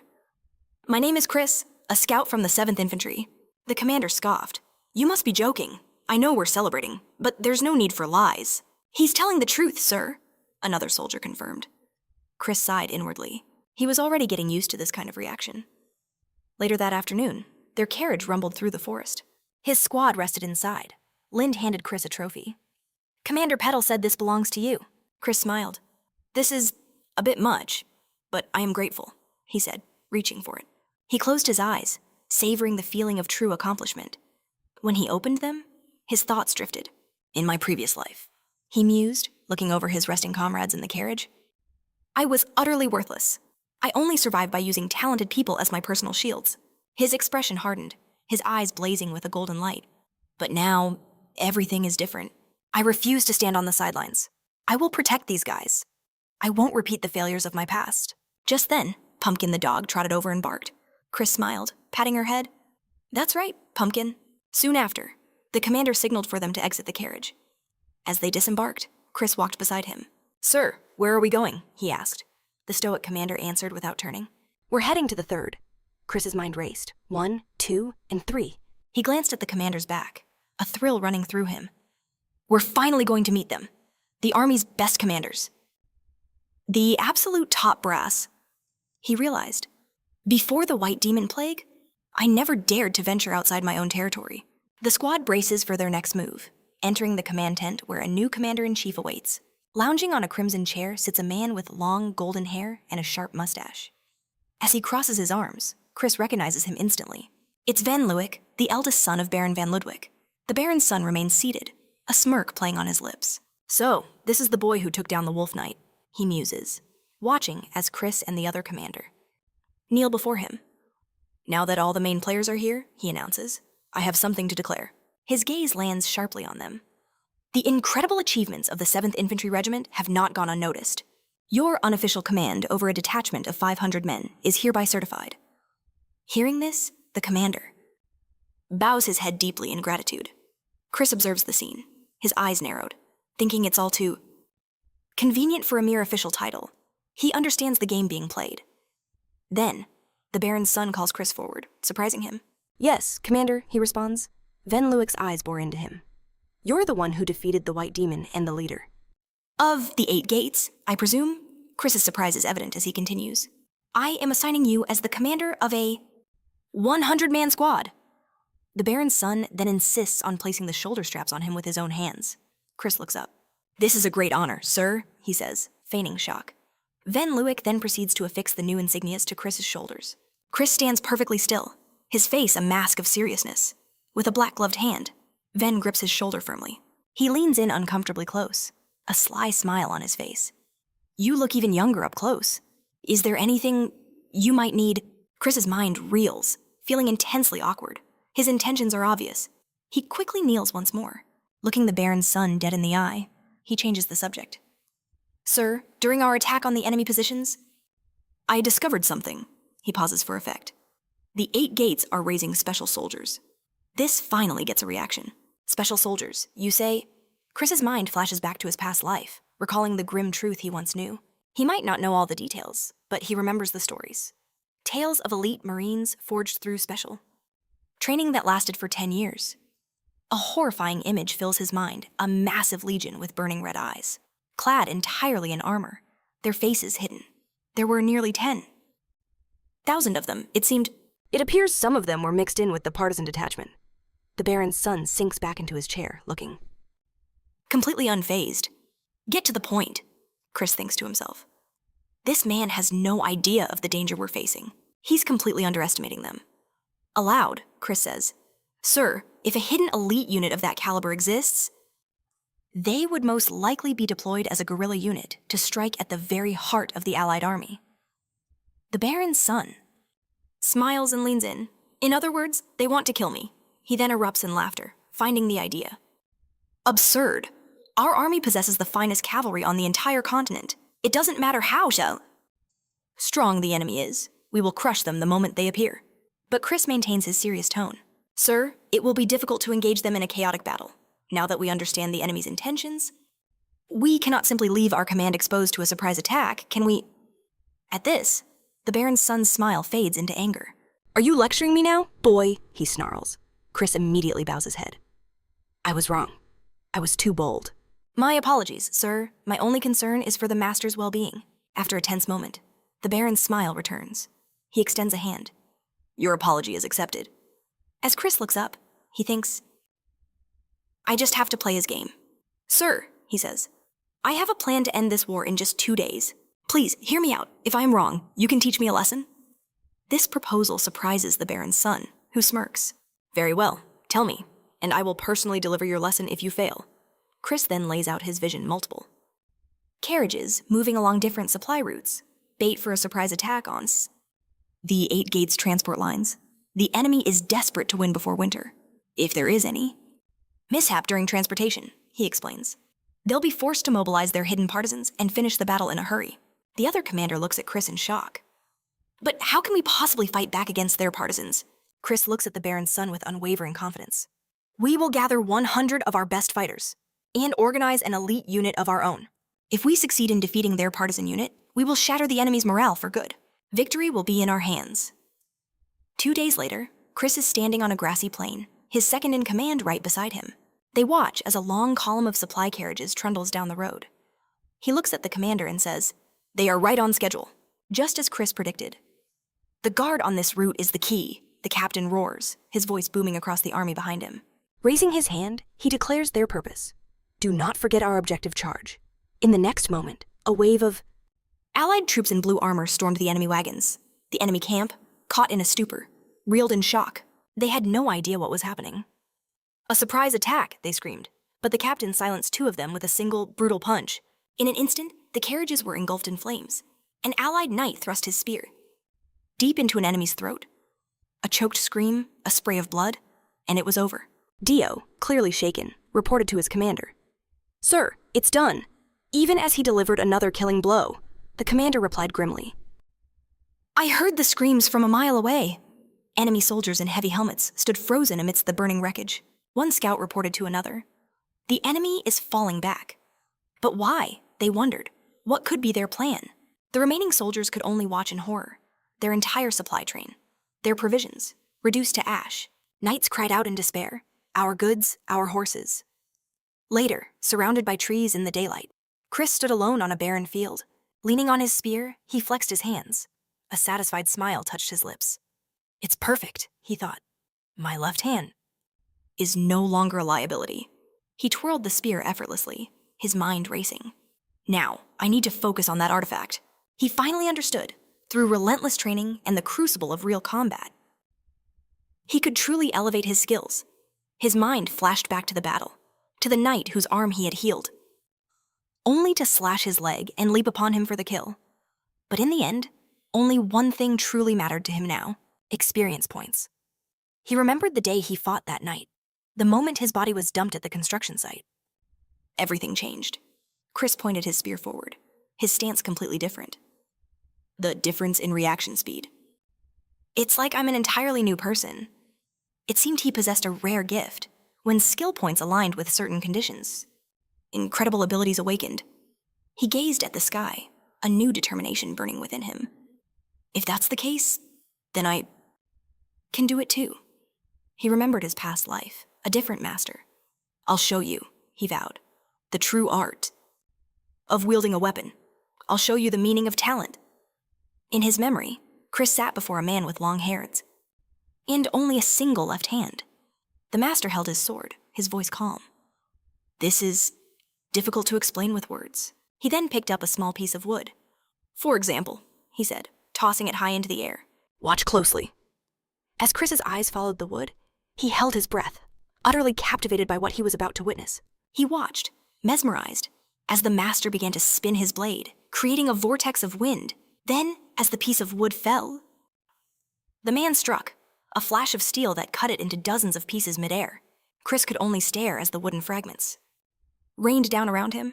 He saw that each piece was perfectly sliced. As Chris watched in stunned silence, the master spoke. In my view, talent is the ability to witness something like this just once and immediately replicate it. He looked at Chris. Brave, left-handed boy. Can you do that? Raising his blade, the master smiled. That, in essence, is what it means to have skill. Chris snapped back to the present. He picked up a similar piece of wood, his grip firm. He thought, the me I am now. He tossed it high, its arc spinning through the air. As he watched it, his focus sharpened. He prepared his stance. I've already mastered this so-called talent. He began to spin his spear. A powerful vortex of air exploded around him. Kicking up a storm of dust, he thrust the spear forward, thinking, this is a power I couldn't have even dreamed of in my past life. He pierced the falling wood with pinpoint accuracy, a triumphant smile on his face. Now, he thought, clenching his fist, I can finally do it. Just then, Lind emerged from behind a tree. He watched Chris for a moment. What are you doing? Practicing some new tricks. Chris proudly raised his spear. You could call it a skill. Later, at the bustling military camp, countless tents dotted the landscape. Troops were forming into massive columns. Each column was led by its commander. Chris stood in the aisle, observing a man shouting at his soldiers. Everyone is scrambling to form their squads, he noted. The man finally noticed Chris. You there, I've gathered the young commander of your squad. Chris turned with a relaxed smile and a chuckle. What took you so long? I'm already done. The man was visibly stunned. Chris and his friend walked on, ignoring him. Chris smirked. It helps when you have support from the outside. The other commander turned away, muttering under his breath. That bastard really pisses me off. Lind looked at Chris, confused. What are you talking about? What outside support? Chris closed his eyes, a sly grin on his face. Let's just say, I have a very powerful father.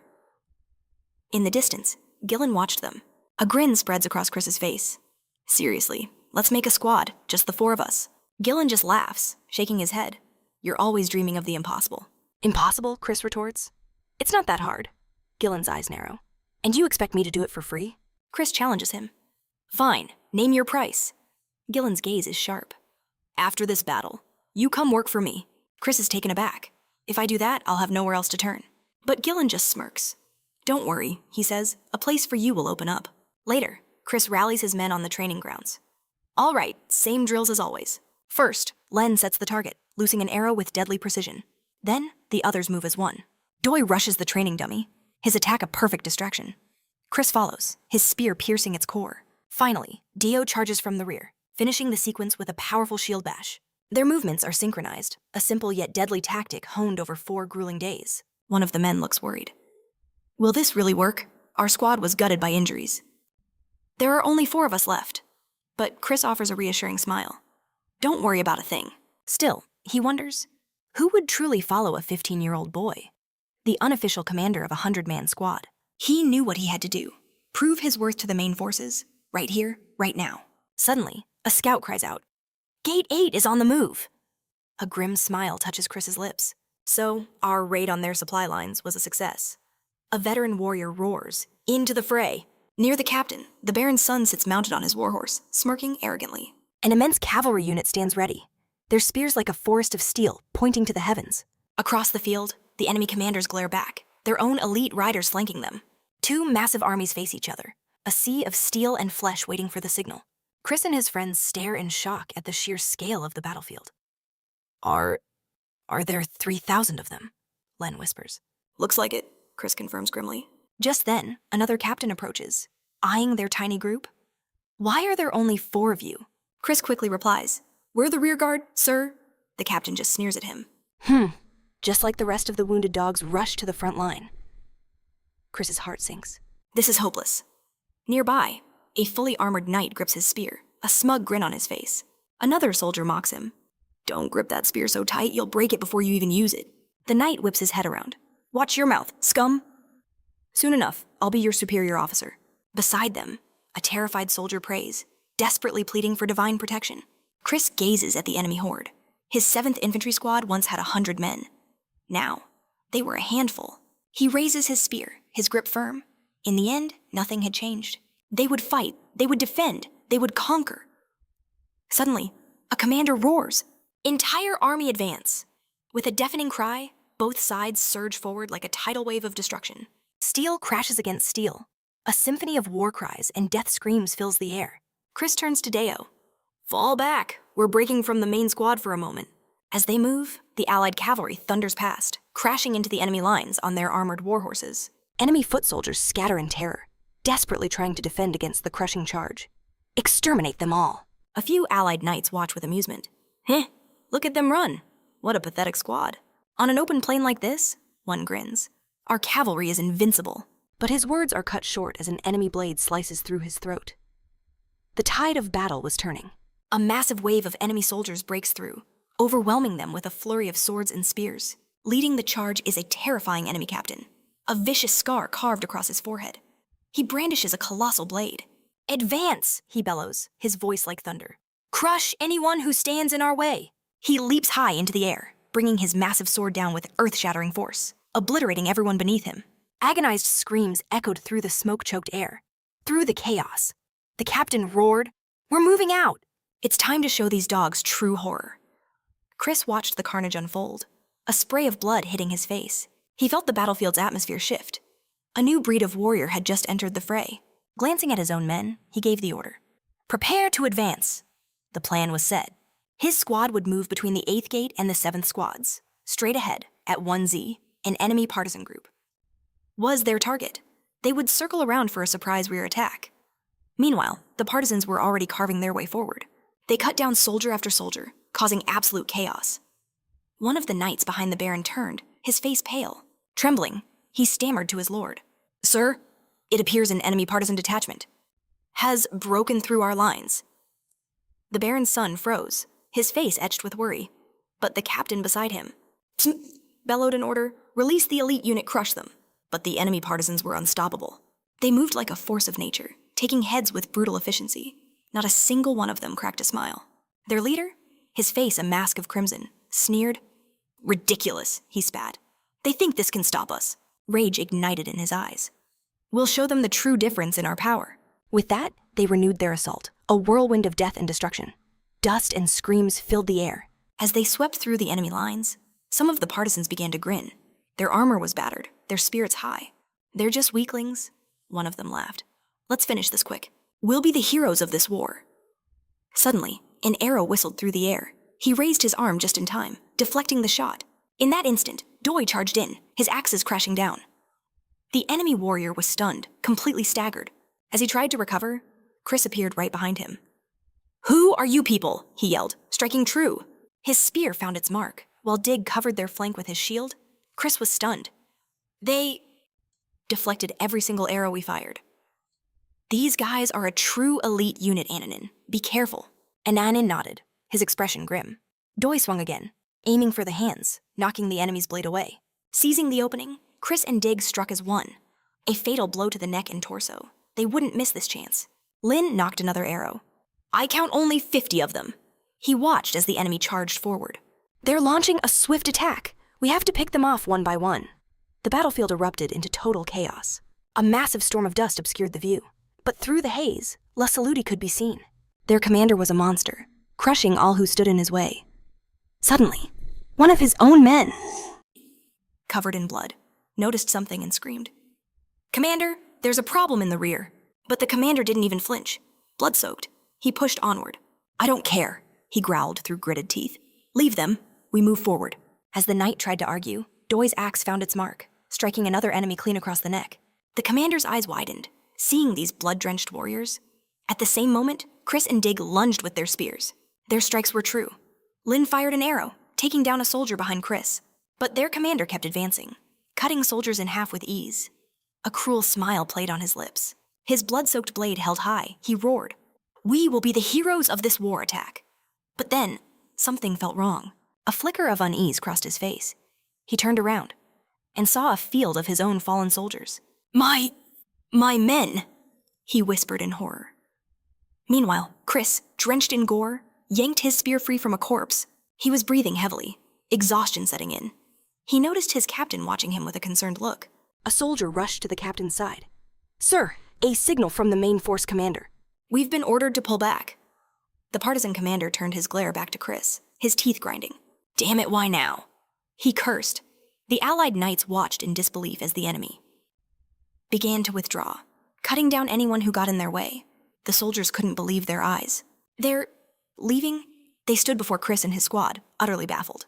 Why would they retreat now? Confusion spread through the ranks. No one knew what had just happened, or what to do next. Chris, however, realized the grim truth. All of their commanders, they must be dead. And now, there's no one left to lead them. A man to lead them through the chaos. He bows his head, his mind racing. Then Chris roars, his voice cutting through the din. I am the commander of a 100-man army. Instantly, the eyes of every allied soldier lock onto him. They see him, and whisper in disbelief. It's Chris. His voice thunders again. I am the one who vanquished the white demon, nearby. A blood-soaked Doa, and can only watch in awe. One of the knights stares, stunned. Saint Chris, he murmurs. But Chris isn't finished. I am the captain of the squad that annihilated the enemy partisans. Lin, watching from a distance, grows uneasy at his bold claims. Chris continues to roar. We have reached our goal, so stand and fight. He raises his weapon, a challenge to the heavens. The soldiers roar back, their own weapons raised high. Who will claim victory today? Chris bellows. Who will fight alongside Saint Chris? An enemy soldier, caked in blood and grime, lunges with his spear, but the attack goes wide.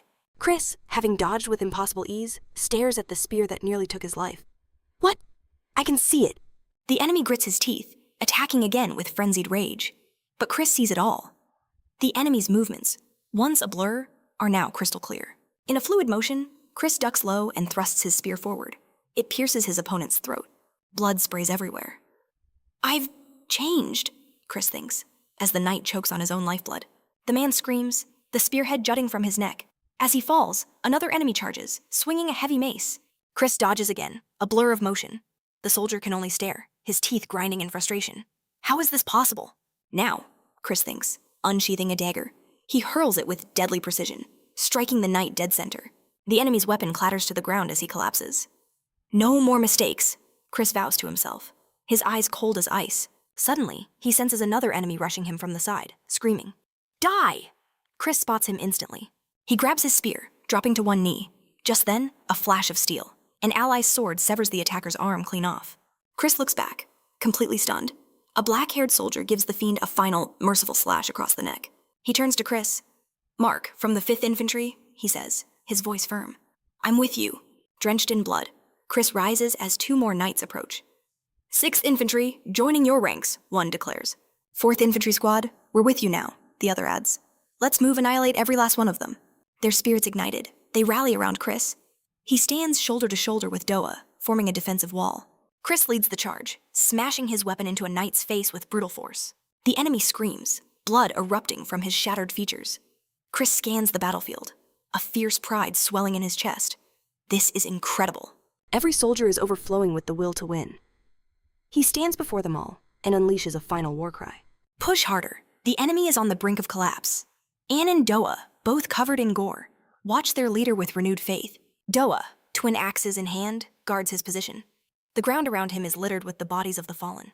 With a thunderous roar, Chris leads his newly formed army forward, a tidal wave of righteous fury. A huge cloud of dust billows behind them, obscuring everything but their determined silhouettes. Amid the piles of enemy corpses, Daniel beams at Chris, his face a mask of joyous victory. He raises a hand high and screams, "We've won!" as the dust settles. They all look upon the setting sun and the empty battlefield. A wave of shouts erupts from the soldiers behind them, a chorus of pure, exhausted joy at their hard-won victory. Chris stares at the sunset. We really did it," he whispers. At last. It's over. Then, his legs buckle beneath him. Yes, he gasps as he begins to fall. But strong arms catch him. It was Gillen. Chris recognizes her as she holds him close. She smiles down at him. "You were magnificent," she says softly. "Truly amazing work." And with that, he finally blacks out. Elsewhere, inside an enemy tent, a commander in red robes sits listening as a knight in matching armor reports. The troops have just arrived. Suddenly, the enemy partisan commander stumbles into the tent, his body ravaged and bleeding. The seated commander holds out a hand with a smug smile. "Good work. How does it feel to return?" But his smile vanishes as he takes in the partisan commander's horrific state. The man collapses to his knees. "Commander," he gasps. I don't know why." The red-robed commander leans forward, confused. What reason he demands? The man begins to speak, and as he does, the commander's face twists from shock to utter dread. "From our entire squad," the soldier whimpers. Including you, Commander. Only 12 of us survived. The commander is speechless. How in the hell could this happen? He finally sputters. The partisan commander grips his own head, his eyes wide with terror. It was all because of him, he shrieks. The commander stares back, bewildered. Because of who? The man trembles as he begins his tale. Racked with guilt, Chris jolts awake, the image of the blue-haired soldier haunting him, convinced it was all his fault. He clutches his head, trying to stand, when a familiar voice cuts through the haze. Mark is there, a reassuring smile on his face. Suddenly, another soldier bursts from the tent, shouting that the commander has finally awakened. Mark's smile widens. Thank the heavens, you're back with us. Commander, welcome to the rear barracks. Chris's eyes focus on Mark. The fog clearing. The battle. He rasps. Did we win? We did, Mark confirms. The 8th Gate troops have retreated. It was our grand victory just then. Pumpkin lands on Chris with a happy squeak. He's startled for a moment, then begins to pet her. This little one is a genius, Mark chuckles. Never left your side for a second. Mark pulls back the tent flap. Come on, Commander. There's somewhere you need to be. Outside, 2 horses are waiting. We can get a cart if you're not feeling up to it, Mark offers. But Chris shakes his head.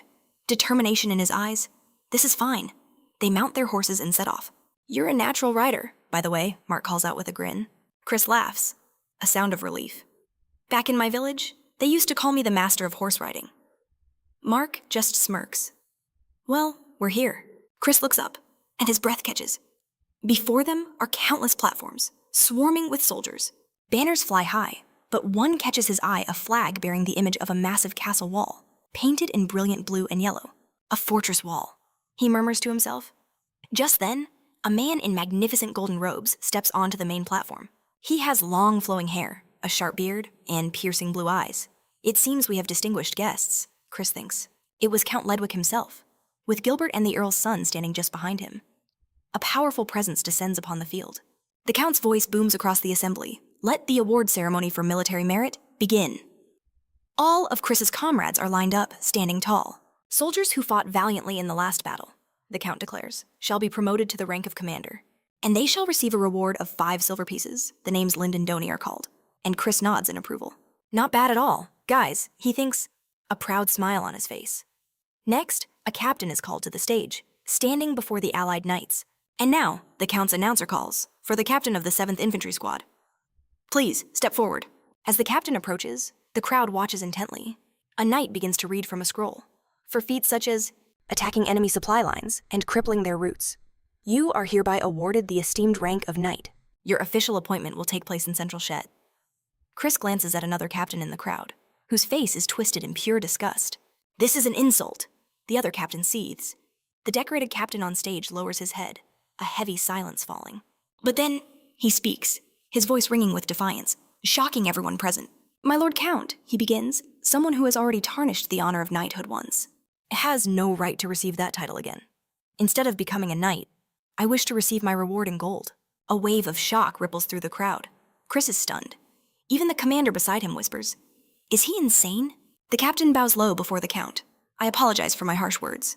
My lord, the Count simply closes his eyes for a moment, then speaks. If that is your desire, so be it. You are awarded 5 pieces of gold. The soldiers erupt in a deafening roar. Our magnanimous Count. Next, a new name is called to the stands. From the 100-man squad of the 7th Infantry. Would Commander Chris please come forward? A cheer erupts as Chris makes his way to the podium. He's here! He's here! The announcer's voice booms. Commander Chris, responsible for scouting the enemy's supply routes, capturing their supply carts, and aiding in the legendary battle against the White Demon. The Allied troops raise their fists to the sky, roaring his name, the hero of the battlefield. They call him the Saint of Chris. As he listens to the speech about uniting the soldiers during a critical moment, and leading them to a miraculous victory, the Count himself approaches, holding a medal shaped like a tower.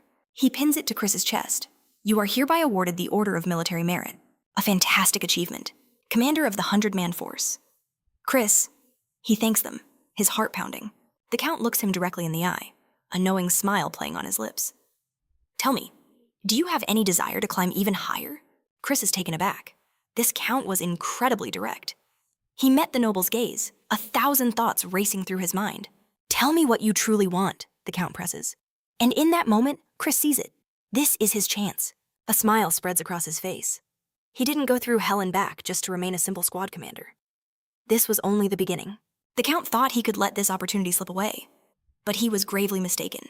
He watched as soldiers, one by one, roared Chris's name, their hands raised in a unified declaration. They would see this through. As the wind swept past them, Chris looked to the Count. With a confident smile, he asked for a chance to become a knight. The wind whipped around them as the Earl finally answered. He would permit it. Chris would become his knight. The two captains were left speechless by his words, and all the nobles standing nearby were frozen in pure shock. Their mouths hung open. The Count's son, meanwhile, burned with indignation. How dare he? But Gillen just smirked at the unfolding drama. As soldiers in the bleachers erupted, chanting, "Knight, Chris, Knight, Chris," they wholeheartedly supported the idea, rising to their feet to witness the moment. This changed everything. Then, he declared aloud, "Not bad," the Count's voice boomed. "By the right granted by His Majesty." Soldier Chris of the 7th Infantry Squad is appointed as an apprentice knight, directly under my command. Chris smiled as the soldiers cheered his new status. His eyes scanned the crowd, and landed on Gillen, who subtly gestured for him to leave. A short while later, Gillen was leaning against a carriage when Chris finally approached him. "Congratulations on the promotion," he said, though his tone was flat. Chris smiled knowingly. "You didn't call me here just for that." Gillen's expression became serious. "You still have the same way of talking." His voice lowered. "When you return, you will find your group of H-hundreds." With that cryptic warning, Gillen departed. "Goodbye, Chris." But as he walked away, Chris called out, "If it's not urgent, I won't be in a hurry." Gillen simply replied, "Do as you see fit, we will meet again." That night, near the flickering lights of the tents, the camp erupted in a wild celebration. Victory was theirs. They raised their mugs high, their laughter echoing into the night as food sizzled over the flames. Chris, however, sat quietly on a log. His former captain was with him. "Why did you refuse?" Chris asked. The captain stared silently into the distance. He looked at Chris with a surprisingly intense gaze. An awkward silence stretched between them. Before the captain finally spoke, "No matter how I look at you, you seem like a completely ordinary person," Chris asked. "What are you talking about?" The captain pressed on. "What's the real story with the illegitimate son from that ruined knight family?" Chris chuckled. "Have you been drinking?" the captain shot back. "I haven't touched a single drop of alcohol." He leaned in closer, resting on his feet, and confessed to Chris, "I've decided to join forces with the Count." "Which means you know what I have to do now." Chris looked ahead with a faint smile, saying, "Is that so?" He fell silent, then turned back to the captain. "If you ever call my name, I will come." The captain looked at him, surprised. A slow grin spread across his face as he turned away. "I'll be ready any time."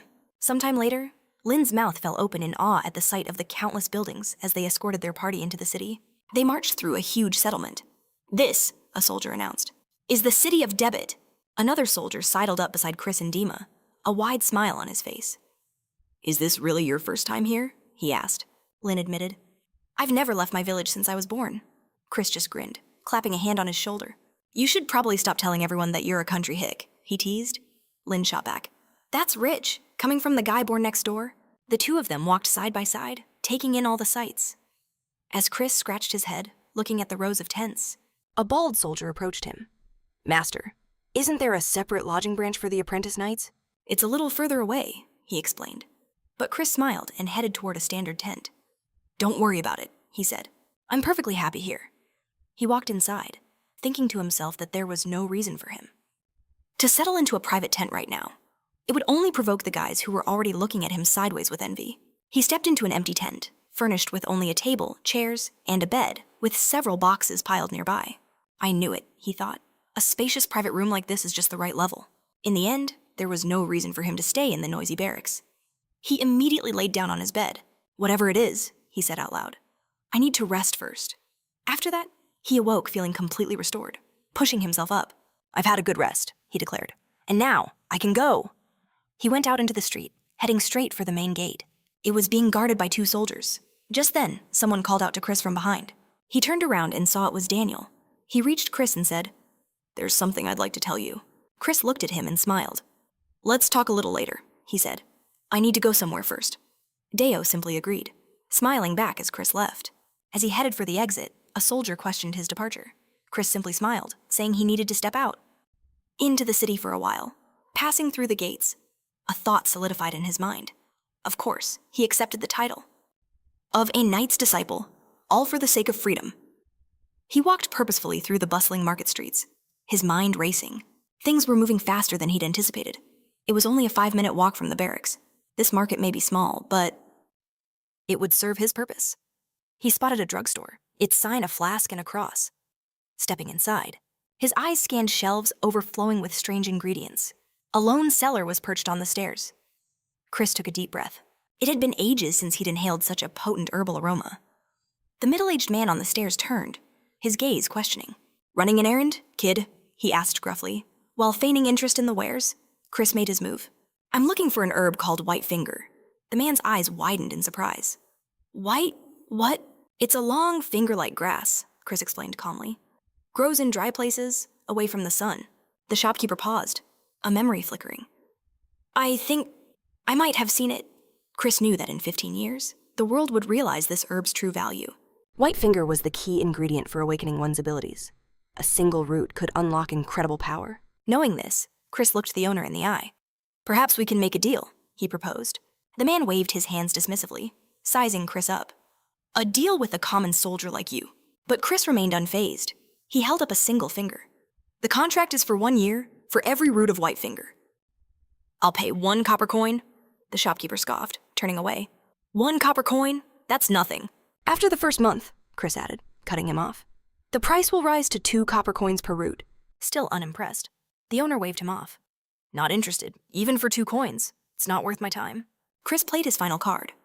"What about 5? Instantly, the owner's demeanor changed. He grabbed Chris's hands, dropping to his knees. "For you, sir. I'll start gathering them tomorrow." But just then, both Chris and the shopkeeper noticed a presence emerging from the stairwell. "Let's settle on 4 coins," Chris revised quickly. The owner protested. "But the esteemed buyer?" "Just offered 5. A woman in green robes spoke, her voice sharp. "Do you not understand the nature of a long-term contract? Trust must be established before profit." The owner, clearly flustered, raised his hands in surrender. With a sigh, Chris placed 4 copper coins into the man's palm. "All right, 4 it is." The greedy owner immediately asked for a deposit. Securing the deal, Chris left the shop and returned to the city streets. His mind was already on the next step. With the white finger grass secured, what's my next move? That night, beneath a crescent moon, Chris walked through the forest. The pale light filtered through the trees, casting long shadows. He turned to his companion. "Deo, you wanted to talk." Deo looked at him intently. "Chris, what is your ultimate goal?" Chris waved his hand dismissively. "My goal is to get back to the barracks and sleep." Deo listened, but his expression grew serious. "Stop joking around," he insisted. "What do you truly want to achieve?" Chris fell silent, his steps halting in the quiet woods. "I want," he said finally, "to reach the very top." Deo stared. "The top, you mean? Become an aristocrat." Chris turned, holding up a single finger toward the sky. "No, I want to go even higher than that." Deo was utterly stunned by his ambition. Then, something unexpected happened. Deo dropped to one knee. "I know I am just a pathetic commoner," he began. Chris watched, completely shocked by the sudden gesture. Still kneeling, Deo continued, his voice filled with emotion. "But I've always wanted to be useful to someone great." "What are you doing?" Chris demanded. "Get up." But Deo remained on his knee, head bowed. "I don't need a knight or anyone else," he declared. "Because I have finally met the person I wish to follow for my entire life, I want to swear an oath. If you'll allow it, I want to protect you, to be by your side, always." The weight of his words hung in the air, leaving Chris speechless. He stared at the man kneeling before him. Then, he walked over and placed a firm hand on Deo's shoulder. As the moonlight bathed the forest in a silver glow, their silhouettes stood out against the darkness. "I accept your oath, and I name you my first knight." Time passes. Chris now stands on a hill overlooking a training ground. Below, countless soldiers clash with wooden swords. Managing this military camp is going smoother than I expected. And the scale of it is truly impressive. His gaze then shifted to the cavalry units, thundering across the field. The cavalrymen moved with urgency. He heard DGO was taken in for an interrogation. But through it all, Chris leaned against a tree, a smirk playing on his lips as he surveyed the chaos. He had far more interesting places to be. He slipped into a warehouse, the air thick with the scent of herbs and remedies. This was it, the military's medicinal depot. The sun warmed his back, but a shadow of doubt crossed his mind. As an apprentice, he had no right to be here. There had to be a way. But the rules were clear. Only a full-fledged knight could access this place without permission. He scanned his surroundings, searching for an opening, when a sharp voice cut through the air. "You seem to have a lot of time on your hands." A gray-haired man with a stern mustache introduced himself as the camp commander. Chris straightened up, his gaze unflinching. "I am Chris," he declared, "an apprentice knight." The commander's eyes lingered on him for a moment, a silent assessment. "Follow me," he ordered. "We need to talk." Chris followed, wondering if this man could be reasoned with. Inside the office, a single candle flickered between them. The commander cut straight to the chase. "I'll be blunt," he began, his voice like gravel. He looked Chris dead in the eye. "I won't let my troops sit idle, and I don't care about your reputation." Whether you're the holy hero of the battlefield or the Count's illegitimate son, it means nothing to me here. So, the rumors had reached even this place. The commander leaned back, crossing his arms. "Become a proper knight's apprentice," he stated. "Find a knight to serve, and you can leave this camp." "But," he continued, a challenge in his eyes. "If you wish to stay here," Chris leaned forward. "Then what?" The commander's eyes glinted in the candlelight. "Prove your worth." Chris's expression hardened. "Give me a centurion of cavalry, and I will show you everything." The commander buried his face in his hand, a heavy sigh escaping him. He slammed his hand on the table. "How old are you, 14? Chris leaned back casually. "I'll be an adult come winter." That was the last straw. The commander shot to his feet, his fist crashing down. "Listen here, you brat!" he roared.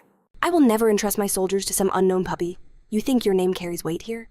"In my camp, you follow my rules. You will prove your worth in a one-on-one duel." Chris simply stared back, unfazed. "I accept," he said calmly. Then, he added, "But instead of one opponent, I'll take 3. The commander's face turned crimson with rage. "What did you say, 3? His voice boomed through the small room. "Are you mocking me? You'll fight 3 of my best soldiers alone? 1 will be more than enough for you." The duel is tomorrow at noon. Training grounds, he snarled. Any questions? Chris closed his eyes, a faint smile on his face. "None at all." The next day, under a clear sky, Lynn watched nervously. As Chris inspected his spear, she couldn't help but ask, "Did you really say that, aren't you in over your head?" "Once I win this duel," Chris said with absolute certainty, "everything will fall into place." But Lynn was worried. "Your opponent is Taylor. He's famous in the barracks, a legend with a blade. They say he's never lost a one-on-one match." Chris glanced at her, unimpressed. "Perhaps, but he has 0 experience on a real battlefield." "That may be true," Lynn conceded. "But he's won 10 duels. They call him the Invincible for a reason." Chris simply took his stance. "I'm not interested in titles." As he did, a familiar blue window appeared in his vision. Spear proficiency. 32. He wasn't worried about the fight. He was worried about his stats. Why had his skill points stalled 32? That was barely anything.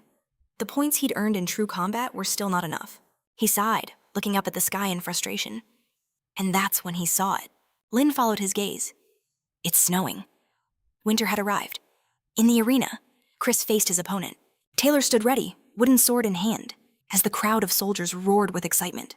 A man with a brown mustache grinned. "Mr. Chris, the apprentice knight I won't be holding back." Chris aimed his spear. That's exactly what I was hoping for. The soldiers in the crowd were already placing their bets. 3 copper coins on Taylor, one shouted. A wave of hands shot up in agreement. 2 here, another yelled. I'm in for 1, a soldier commented. Look at the size difference. This kid doesn't stand a chance. It's not even a fair fight. His friend with a short haircut smirked. It doesn't matter if they call him a saint. In this ring, he can't possibly beat the invincible Taylor. From the sidelines, Lynn and DGO could only watch with bated breath. About what Lind is thinking. Lind smirks, claiming it'll all be over in an instant, while one of the soldiers, standing nearby, looks panicked. He warns him to cancel his bet on Chris, because he's backing Taylor. With narrowed eyes, Chris sized up his opponent. Taylor's build. He was made for digging trenches. A right-handed swordsman, predictable. Chris wondered if the rumors about him held any truth. Suddenly, Chris's gaze dropped. He noticed Taylor glancing at his leg, a subtle tell. The snow from yesterday had melted, leaving the ground with a treacherous, icy sheen. The camp commander's voice boomed. The winner is the one who disarms his foe or forces a surrender. Begin. At the signal, Taylor exploded forward, roaring with confidence. I'll be the first to defeat a master. Chris braced himself, smoothly evading the reckless charge. Taylor's blade whistled past, missing its mark. He twisted, launching a follow-up strike. But Chris was already repositioning. Parrying with his spear, Chris effortlessly deflected Taylor's relentless assault. A smirk crossed Taylor's face. Not bad. You're quicker than I thought, he taunted, pressing the attack. All this noise, Chris thought, just as Taylor overextended, leaving his neck completely exposed. Chris struck like a viper. But Taylor, surprisingly, managed to block the blow, his eyes wide with shock. Chris gracefully stepped back. Taylor scrambled into a defensive stance, his confidence shattered. He's only as fast as a knight apprentice, Chris mused, leveling his spear once more. With a forced smile, Taylor charged again, but Chris simply retreated, knowing a standard fight was a losing battle. And then it happened. Taylor's foot slipped on the slick ice. He lost his balance for just a second, and that's all Chris needed. A flash of steel, Chris struck his arm, sending the sword flying, then swept his leg, bringing the man down. Taylor crashed to the ground, gritting his teeth in fury. He looked up, his glare meeting Chris's cold gaze. The tip of a spear was pointed directly at his throat. The victor was decided. In the heat of battle, Chris stated calmly, countless variables can change the outcome. With the duel over, his thoughts immediately shifted. Could he finally access the medicine warehouse? The crowd erupted in groans and shouts of lost money. The commander sighed, a hint of a smile on his face. Just what you'd expect from our new commander, Lin remarked as he watched Chris walk away. Chris, Lin called out, but the young man was already gone, his mind set on his next task. Inside the warehouse, Chris sorted through piles of herbs. Yes, everything he needed was here. We were just going to throw all this out, a soldier commented, watching him work. Chris turned to the stunned soldier. From now on, bring all discarded herbs directly to me. Yes, sir. Chris then inspected a large barrel, converted into a makeshift tub. The Baron certainly didn't skimp. He gazed into the water, now filled with a potent mixture. White water, combined with these rare herbs. It created a legendary cleansing water, a secret even his old master didn't know. A formula that could transform a normal person's body, awakening their ability to perceive internal energy. Chris undressed and submerged himself in the tub. The entire process would take a full year. Sinking deeper, his mind drifted back to the fight with Taylor. Despite his superior skill, Taylor had managed to block more than 2 of his spear thrusts. It was a sobering thought. Chris gripped the side of the tub, frustration boiling within him. He hated using evasive tactics. He was still too weak. This was no time to relax. He had to get stronger, and fast. I need a master, he murmured. A mysterious power, an inner force. The difference between those who had it and those who didn't was like a tiger facing a rabbit. People had always used that metaphor to describe the overwhelming gap in power. He remembered a battle-scarred warrior, covered in scars, speaking of a single technique that could fell even a tiger. And then, the face of a gray-haired man appeared in his mind, a scar by his eye, sipping calmly from a cup. That was his mentor, the man who taught him the left-handed martial art. His master, Teal. Chris shot up, grabbing his head in frustration. Where in the hell are you? He'd searched for over a month, but found not a single clue, not a single trace of the man. His hands clenched into fists. He had to find him. He still remembered the day, before their first meeting. Moments later, Chris grabs a man by the forehead, his voice dangerously low. You'd better search that memory of yours. You must have missed something. Who would believe he'd actually returned to the past?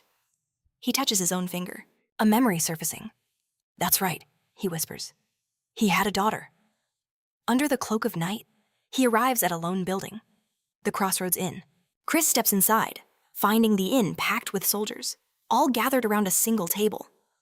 The bartender polishes a glass with a white cloth. Chris joins his group at a table, mugs of ale already waiting for them. As Doi chugs his drink, Lind remarks how long it's been since they were all out. Doi slams the mug down. This stuff is tasteless, he growls, clearly disgusted. As Lind gives it a try, Chris just smiles at Doi. Amazing, he says. You can speak in full sentences now. Lind puffs his chest out. I've been helping him. Doi nods. Lind is my teacher. Chris glances around the room, his mind racing. He's already spotted several people, one of whom could be his master's daughter. She'd look like any of the girls working here. One with green hair near the flowers, or the 2 with short red hair washing dishes. One from the flower shop, 2 from the kitchens. Then, he watches as a girl with a notice for the board approaches the table of drunken soldiers. Chris's memory clicks. The last person he saw was Ellis, who works at this very inn. She walks right up to their table.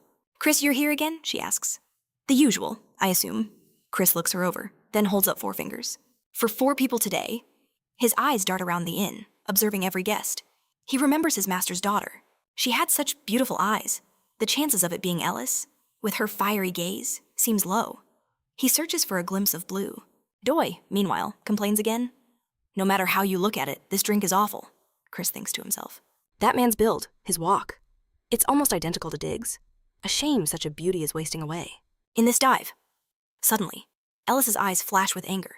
She glares at Doi. Really, if you complain one more time, you'll be thrown out of here. If you don't like it, then shut your mouth. A wave of unease washes over Chris. That explosive temper. There's no way it's her.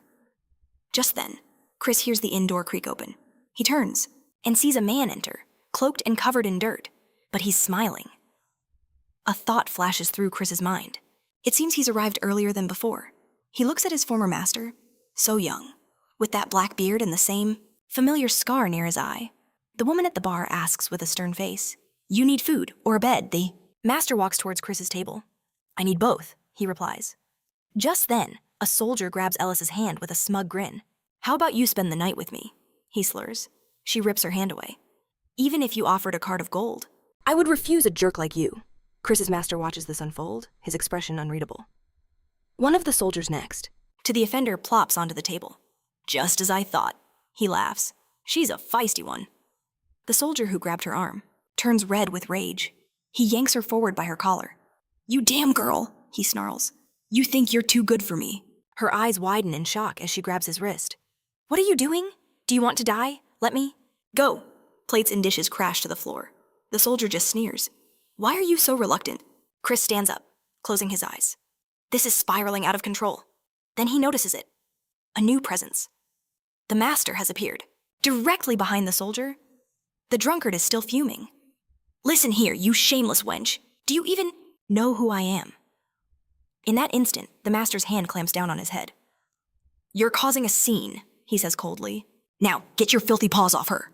With that, the master slams the man's head straight down, smashing it into the wooden floor with brutal force. His eyes blaze with fury as he stares down at the drunken soldier. "I'll make it so you can never speak again," he roars. Chris watches, completely stunned by what he's seeing. His master is completely on edge. Why, he was never the type of person who would let his emotions take over like this. Ellis rushes over to the man, clearly shaken. "Sir, please stop." Chris approaches them, watching the scene. And then it hits him. It strikes him like a bolt of lightning. Could it be? Is she the master's daughter? Just then, two soldiers leap up from a nearby table, shouting at the master. "You, lunatic!" Chris calls out to Doi and moves to stand directly between them and his master. They sneer. "Who the hell are you?" "Get out of the way," Ellis, on the verge of tears, begs the master to stop. But the chaos is only just beginning. The tavern's troubles were about to solve themselves as the man reached into his coat. But then Chris stepped in. He froze, seeing the cold glint of a gun. A warning came from the crowd. "It's better not to draw what's under your clothes." The mentor's glasses flashed in the dim light. He turned to Chris, his voice a low challenge. "Are we going to fight?" "Take one more step," Chris threatened, "and I'll tear you to pieces." To his surprise, Chris just smiled. "There seems to have been a misunderstanding. My name is Chris. I am a knight apprentice." The drunken soldiers standing near Deo finally recognized him, and their blood ran cold. They stared in horror. If he's a knight apprentice, then that man? Deo finally spoke. "I am the commander of this century. My name is Deo." At those words, the soldiers gasped. "Oh my God!" and immediately began to apologize profusely. They hadn't recognized their commander in civilian clothes. Chris stood by his mentor, who now knelt before him. This city is under the Count's direct control, with strict military rules. So if anyone dies in this place... Ellis watched it all unfold as Deo calmly observed the two soldiers, now on their knees, begging for forgiveness. "Both Ellis and the owner of this establishment will take full responsibility for this." After that chilling threat, the mentor finally relented. Ellis walked up to him, slapping him on the back with a grin. "Looks like you owe me a favor now," she teased. As Chris left with a sigh, he promised, "I will come back next time." Chris watched the door swing shut behind him. Ellis looked at him, remarking, "You've made such a mess." Before walking away, Chris stared after her. "That man will be back." She paused. "Do you really know him?" Suddenly, a girl's voice cut in. A blonde with bright makeup rushed up to Chris with a smile. "Oh my God, has the master arrived? Is he here?" Chris thought to himself, completely exhausted, that he was so tired of all the weird rumors that followed him. It was already 4 p.m. Behind Chris, Deo couldn't hide a mischievous grin as he listened to the girl. "Do you have some time?" she asked sweetly. Ellis raised an eyebrow. "Chris, you're really so popular." "I'm a little busy right now," he replied gently. "Perhaps a little later." The girl looked at him in surprise, a finger to her lips. He turned to Ellis. "How much to spend the night here?" Ellis blinked. You're really going to stay? It's 3. Copper coins for 1 night, the blonde girl gasped. Really? You'll stay here, Master Chris. You shouldn't. Let's go to our mansion in this area. It's much better than such a nondescript place. Ellis's expression hardened. Isn't that right, Ellis? The tavern owner was indignant. How can you say that? She seethed. She glared at the girl. And who are you? One of the patrons stretched out his hands, smiling. That girl? Is the daughter of Mr. Zarand? A drunk named Lynn smiled and pointed. They say she is, but who is this really? Is she really some aristocrat? Lynn scoffed. No, if she were an aristocrat, she'd have a proper last name. I've never heard of a name like that, he slurred. Chris put a hand on his head and closed his eyes in frustration. Daniel and Lynn continued their drunken rant. Since she's not an aristocrat, how dare she look down on the knight apprentice? What do they think? Do they understand the commander's position, given by the Count himself, is considered a joke? At that, Doy stood up, slamming his cup down. He doesn't respect our commander, he roared, filled with rage. Chris quickly tried to stop him, reaching out. But Alice had started to smile, enjoying the chaos from beside him. Calm down, Chris urged, while everyone else watched the situation unfold. Chris then sighed as a madam, and the guy she was with got up to leave. Keep it up with Docky, the man said to his friend. We'd better go. Enough is enough, Chris finally snapped. You're all crazy. How much did you drink the next morning, under a clear sky? Chris was sitting over a cup of coffee while Ellis stood at his side. They watched the mentor, sitting quietly with a mug. Chris took a sip. Ellis mused. He was unpleasant at first, but he's always so quiet. I don't know what happened to him. Chris watched as Ellis wiped the dishes. By the way, he asked, did you miss your father? She scoffed. How could I be bored? My father didn't make any effort to find me. If he wanted to see me, he would have come himself. As Ellis continued washing up, Chris asked, do you think he's secretly watching you? What nonsense are you saying? Ellis retorted. If he had come, he would have done it properly. My father will not just spy on me, she finished. Just then, Chris stood up, and Ellis noticed. What is it? She asked, as he grabbed a cup. He approached his mentor, smiling warmly. Forgive me, he said, but can I have a cup of coffee with you? They sat down next to each other. It's good tea, isn't it? Chris asked. The mentor replied, which is true. While Chris thought about how unsociable he was before, they were sitting across from each other, and Chris was smiling, asking if he, from the capital? Tackwell's eyes widened in shock. How could he possibly know as the mentor stared? Chris explained that only central aristocrats bind their leather belts in that specific way. He mentioned it was a parting gift from a little bird. The mentor calmly raises the cup of coffee. I cut straight to the chase. What business brings you here? He answers. This is my hometown. His eyes drifting. To Ellis, I follow his gaze, then ask about his family. Suddenly, he starts to choke on his coffee. I look away, a smirk playing on my lips. It seems you're just filled with a deep sense of concern for the lovers, with such a large age gap. Or perhaps, is she your daughter? The mentor simply replies, you are very observant. At that moment, I call Ellis over. Panic flashes in the mentor's eyes as he shouts, what are you? Ellis approaches us. You called for me. I rise from the table, my chair scraping loudly against the floor. As a matter of fact, this gentleman has something to say to you. The mentor's face pales, his head dropping in defeat. He stammers that he has to leave, that he has urgent business. Ellis is left completely bewildered by the entire scene. Leaving the inn, I smile as I hear Ellis shouting in confusion. Later, I'm sitting across from Tockle, my gaze fixed on him. As he sips his coffee, I make my demand. Teach me the art of the sword. He pauses. The art of the sword. He stares me down.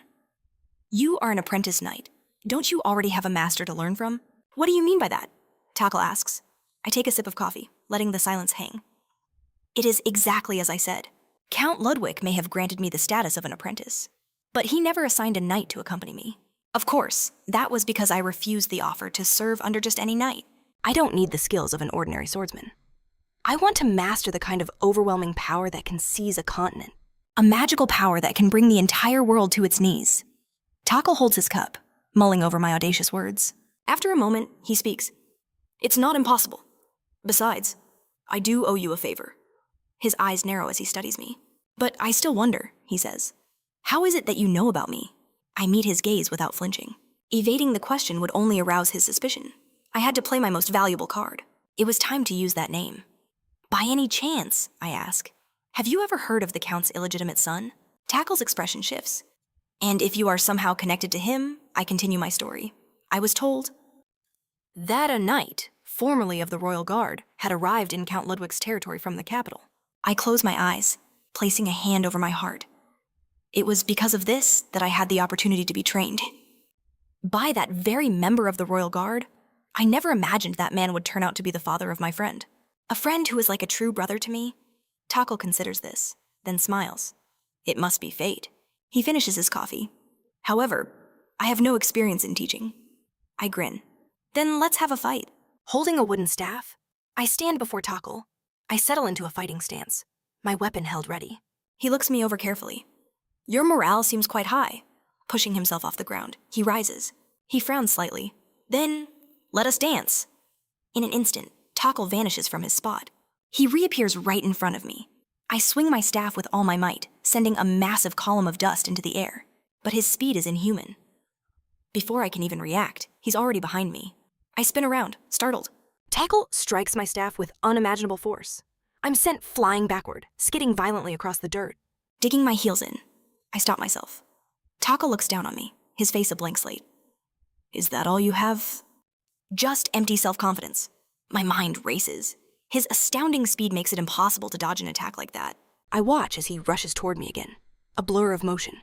He's coming. Tackle unleashes a furious storm of blows I barely manage to dodge and parry the relentless assault. I analyze his attack. It's like he's wielding 3 staves at once I desperately try to defend against every strike. He's pushing me back with sheer power. Does he know my secret? In a furious counter, I lash out. I swing my staff, knowing I shouldn't reveal my true skills yet. Tackle's eyes widen in confusion. What else do I need to show him?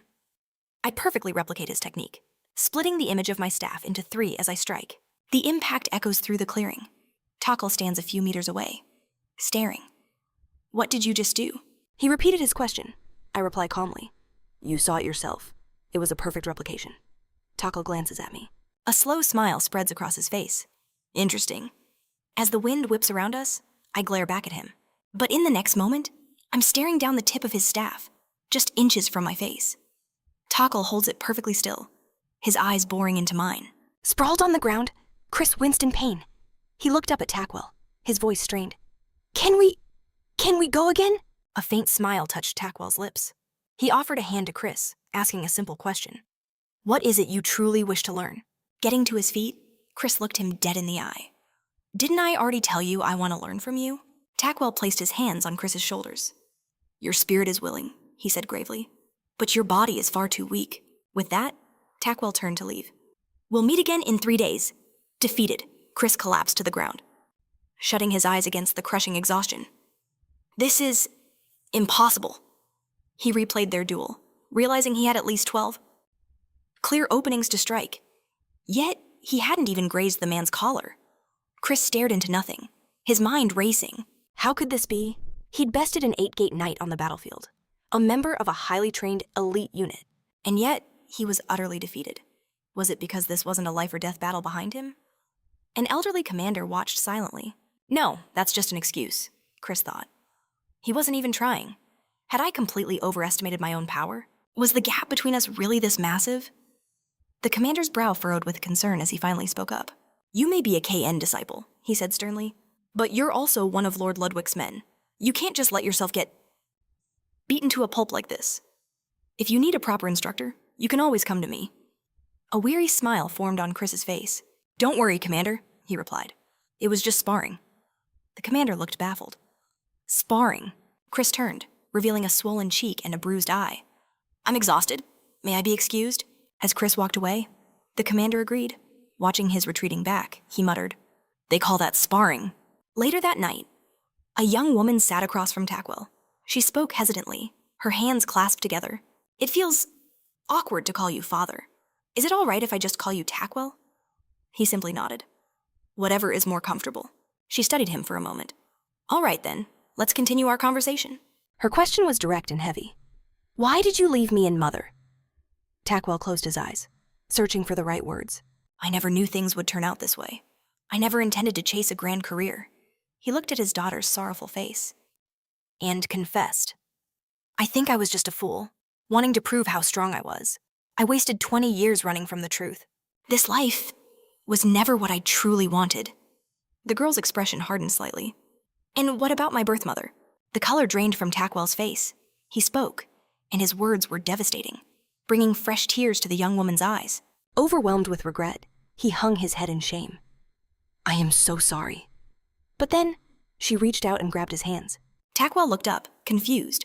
Through her tears, she gave him a small smile. It's okay, she wiped her eyes. And asked, So, what will you do now? Tackwell's mind shifted. Did Chris say anything to you? He begged me to teach him the art of the sword. Suddenly, the girl's entire demeanor changed. Her eyes lit up with a brilliant smile. Teach me, too, she exclaimed with pure joy. Tackwell was taken aback by her sudden excitement. Teach you? What are you? Talking about leaning over the table, her expression turned serious. All my life, I've dreamed of becoming a knight. But my foster mother hated violence, so I could never follow the path my heart desired.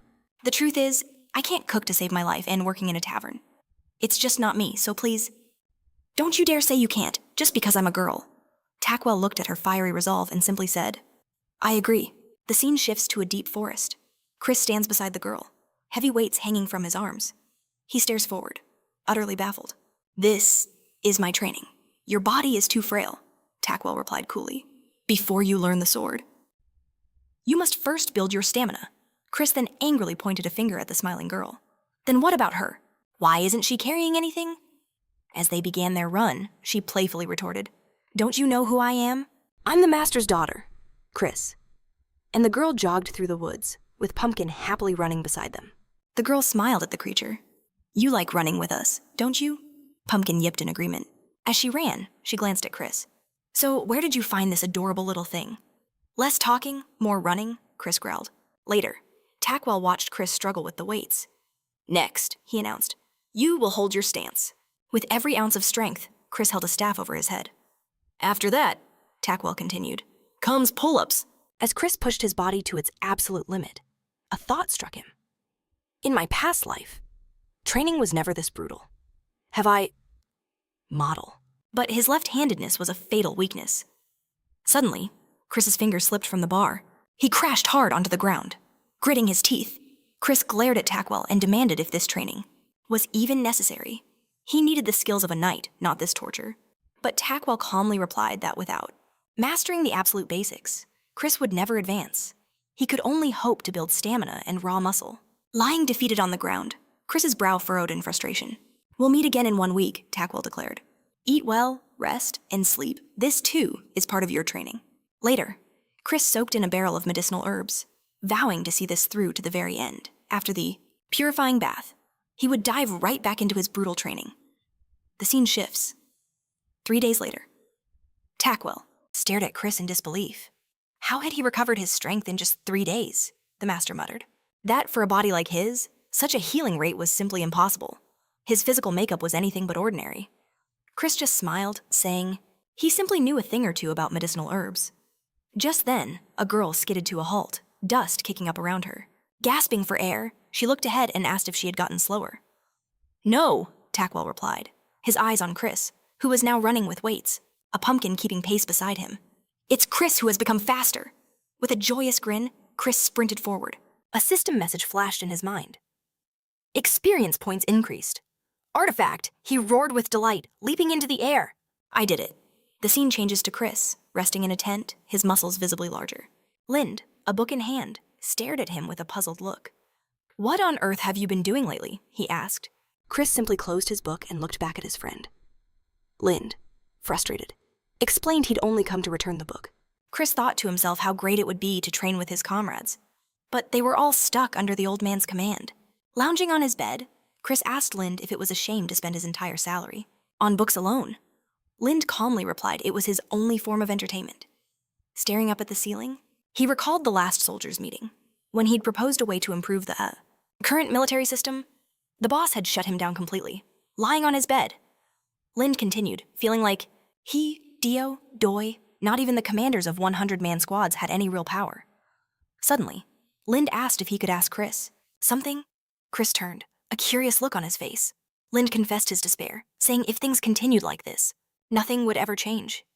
He was powerless in this army, listening intently. Chris wondered what his past self would have thought. What if Lind had received proper training and education from the start? Chris closed his eyes. A decision forming? Then, with newfound certainty, he looked over at Lind. The truth is, he said, if you truly want to make a difference, you have no choice but to climb the ranks. You just need to get on the battlefield and survive. Lind shot up from the bed, hands on his waist. I suppose that's the only way, he sighed. I just needed to vent my frustrations. Then, he added, by the way, the old man is looking for you. Chris shot Lind a glare, asking why he didn't think to mention that. A superior was summoning him sooner. Lind just smiled and waved his hand dismissively. We both have to try our best from now on, he said with a grin. You're already a little late, so he'll be even angrier with you. The knight's disciple. Chris scowled. Lind, you are a terrible messenger. We cut to the commander's office, his head in his hand. Chris announced his arrival. I heard you were looking for me, sir. The commander gestured to a chair. Sit down, he ordered. As they sat at the table, the commander cut straight to the point. I won't beat around the bush. Stop using the medicine warehouse, immediately. Chris looked at him, completely baffled. Why so suddenly? He asked. The commander explained that the amount of herbs Chris had used was equal to their entire year's supply.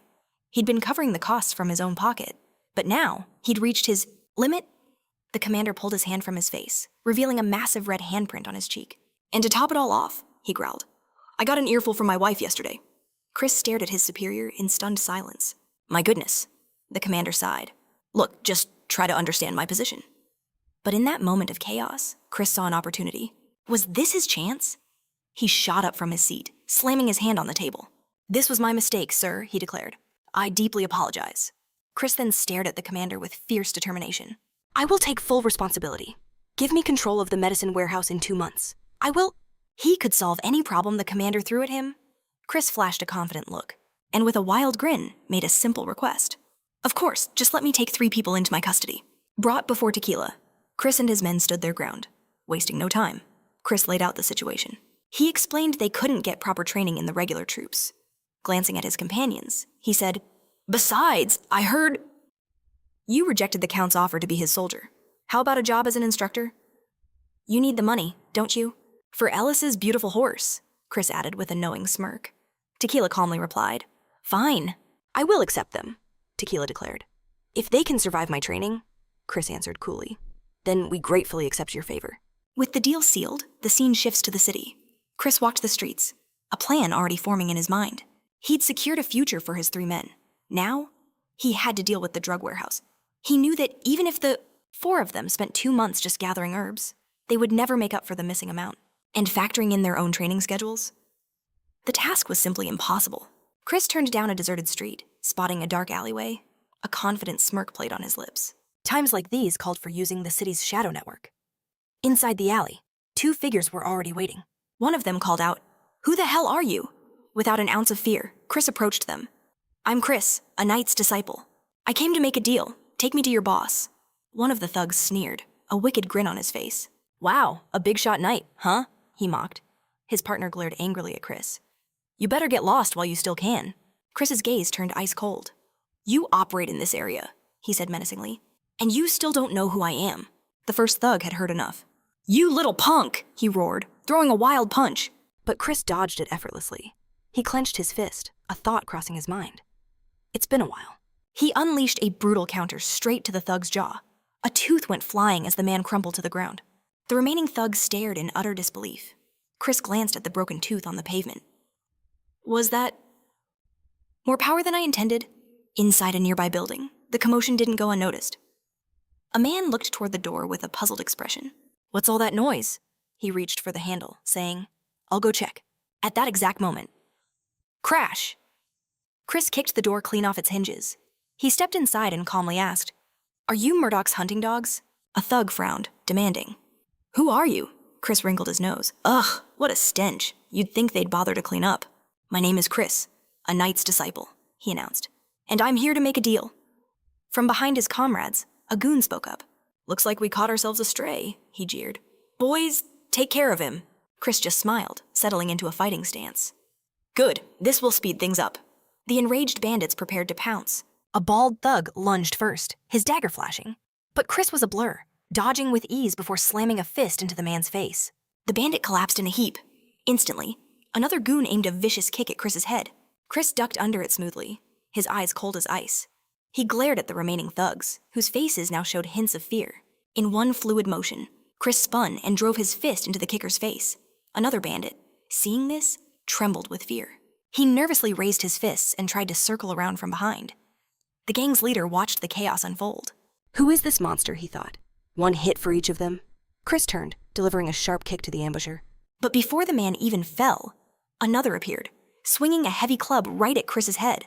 Chris simply raised his arm to block. With a loud crack, the wooden club shattered against his arm. The thug stared in pure horror. What is that? He stammered. In a trembling voice, he pointed at Chris's torn sleeve. Underneath, a solid iron bracer was visible. I have weapons of my own, Chris stated coldly. The leader's face went pale with fright as he watched Chris dismantle his men one by one. He gritted his teeth, his fear turning to rage. You damn idiots, he screamed. You can't even handle one little punk, as the leader charged. Chris exploded from the ground. He used the leader's face as a springboard, vaulting clean over his head. The boss spun around, completely terrified. You bastard, he shrieked, a boot print now stamped on his cheek. But Chris was already winding up another devastating kick. With incredible force, his heel smashed into the leader's nose. The man coughed up blood and fell to the ground, unconscious. Chris casually slapped his cheek. Hey, get up.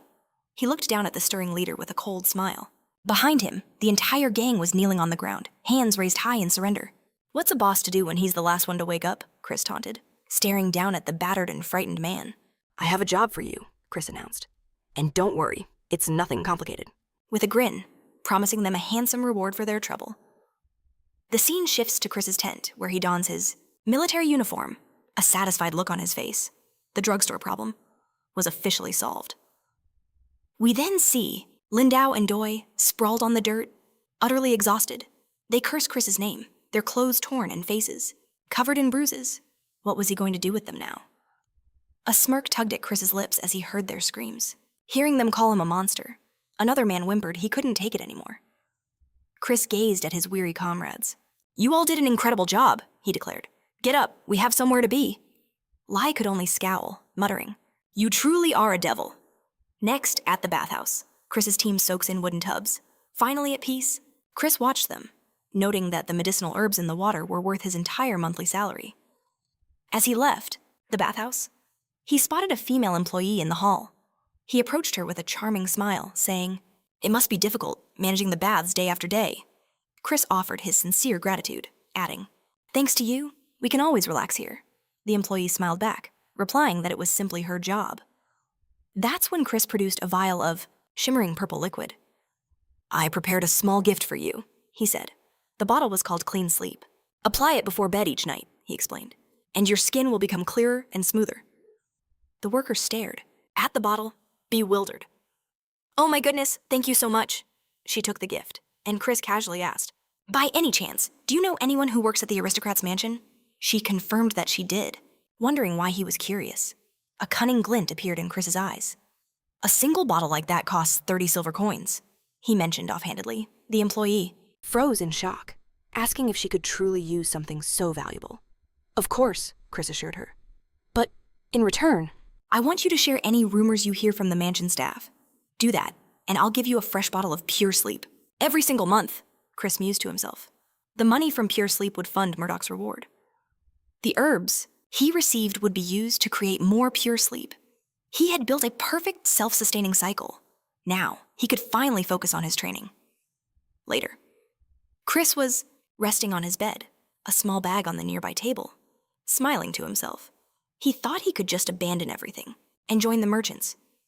Suddenly, a strange purple mist seeped into the air. It silently drifted towards the sleeping Chris. Passing through the tent, it startled Pumpkin, who began to bark frantically. Chris woke with a start, rubbing his eyes and wondering why Pumpkin was making such a fuss. Then he shot upright in bed, a wave of alarm washing over him. His head was spinning violently. Gripping the table for support, he realized he had to take the emergency antidote. Now, Chris fumbled for his small bag, grabbing it tightly. He looked at Pumpkin, ordering her, Don't breathe this in. Get outside, now. Popping a pill into his mouth, he analyzed the scent. It was just like the sleeping poison. Marin blue. But the smell was too potent. No ordinary herbalist could make this. This was the work of assassins. Just then, he heard a dog barking outside. Peeking through the tent flap, he saw two figures in black, closing in on Pumpkin. "Nice doggy," one of them cooed. "Calm down now. Stop barking." "That's not a dog," the other corrected. "It's a wolf." Chris watched them, his eyes narrowing. Who were these guys? And why were they entering his barracks? Suddenly, one of the cloaked men whipped around, sensing a presence. "Behind you," his partner yelled. The assassin spun on his heel, hurling a dagger. Chris dodged it with a grimace, his mind racing. They knew exactly where he slept. This was a premeditated attack. In a flash, Chris closed. The distance between them? The assassin's eyes widened in shock at his incredible speed. Chris slammed a fist into Fats, the man's gut with devastating force. He had to make sure they couldn't run.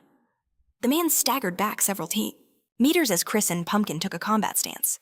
The other intruder looked at his partner in fear. "Are you okay?" he cried out. "I think he broke something." The man wheezed. Chris glared at them, his voice cold as ice. "You have the nerve to attack a knight's disciple inside a count's encampment. Surrender now, unless you want to rot in a dungeon." Without a second thought, the two assassins fled into the night. Chris turned to Pumpkin. "You caught the scent. Go track them down." As the cloaked figures ran for their lives, one gasped to the other. "How is he even standing? I'd be out for 2 days from that dose." "I know," his partner replied, "but we have to report back first." Just as the men reached what they thought was safety, A voice called out from the shadows. They spun around, confused, only to see Chris and Pumpkin blocking their path. "How did you get here?" one of them stammered. A wicked smile spread across Chris's face. "So?" he purred. "Is this your little hideout?" The man's fists tightened. "Get your boss, now!" Chris simply crossed his arms, his gaze fixed on the two figures. Clad in black capes, they hesitated. "What are you waiting for?" he growled. "My time is valuable." One of the men paused, glancing at his partner for guidance. Just then, a third figure emerged from the shadows. "What's all the commotion?" he demanded. The caped thugs stiffened, their eyes wide with fear. Chris watched, unfazed.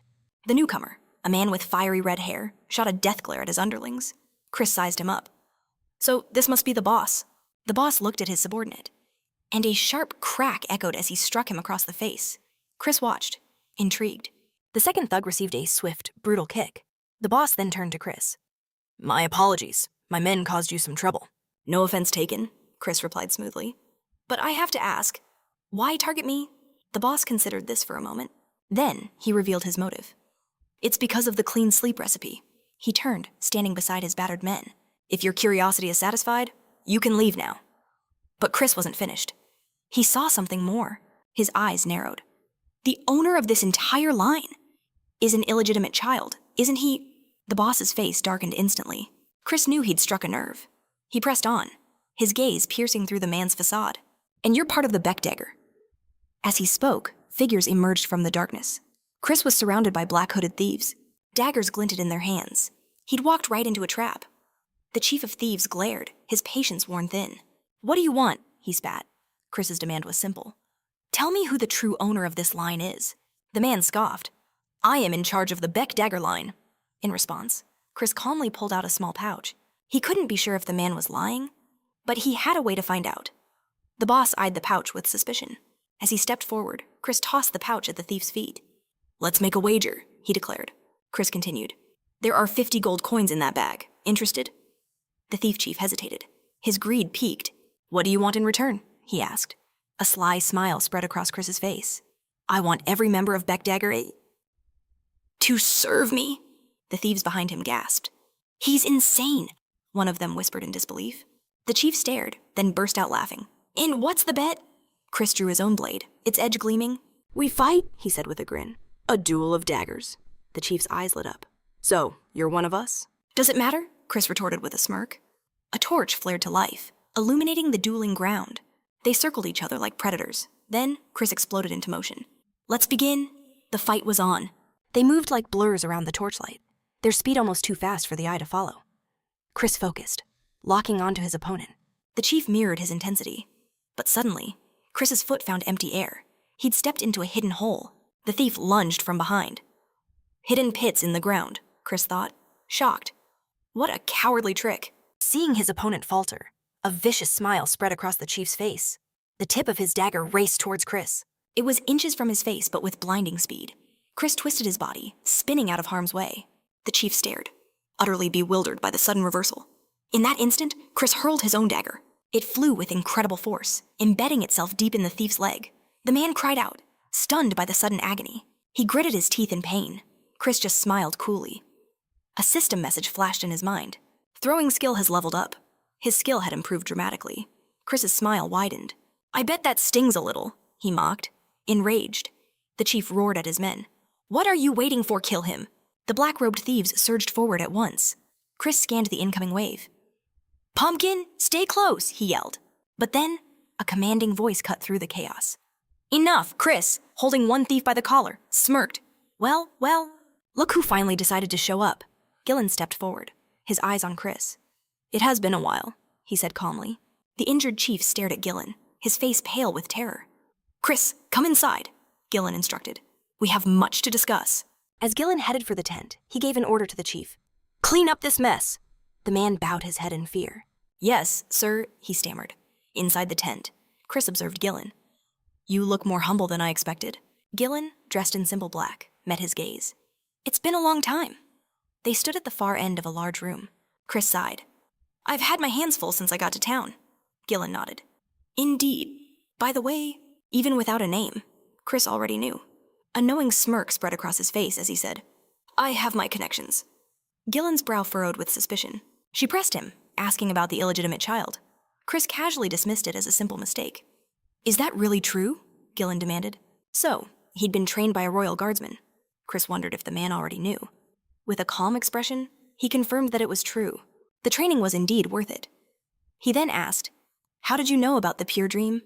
Gillen closed his eyes and replied, It was merely an errand for a merchant named Zarn. He claimed to have no other connection.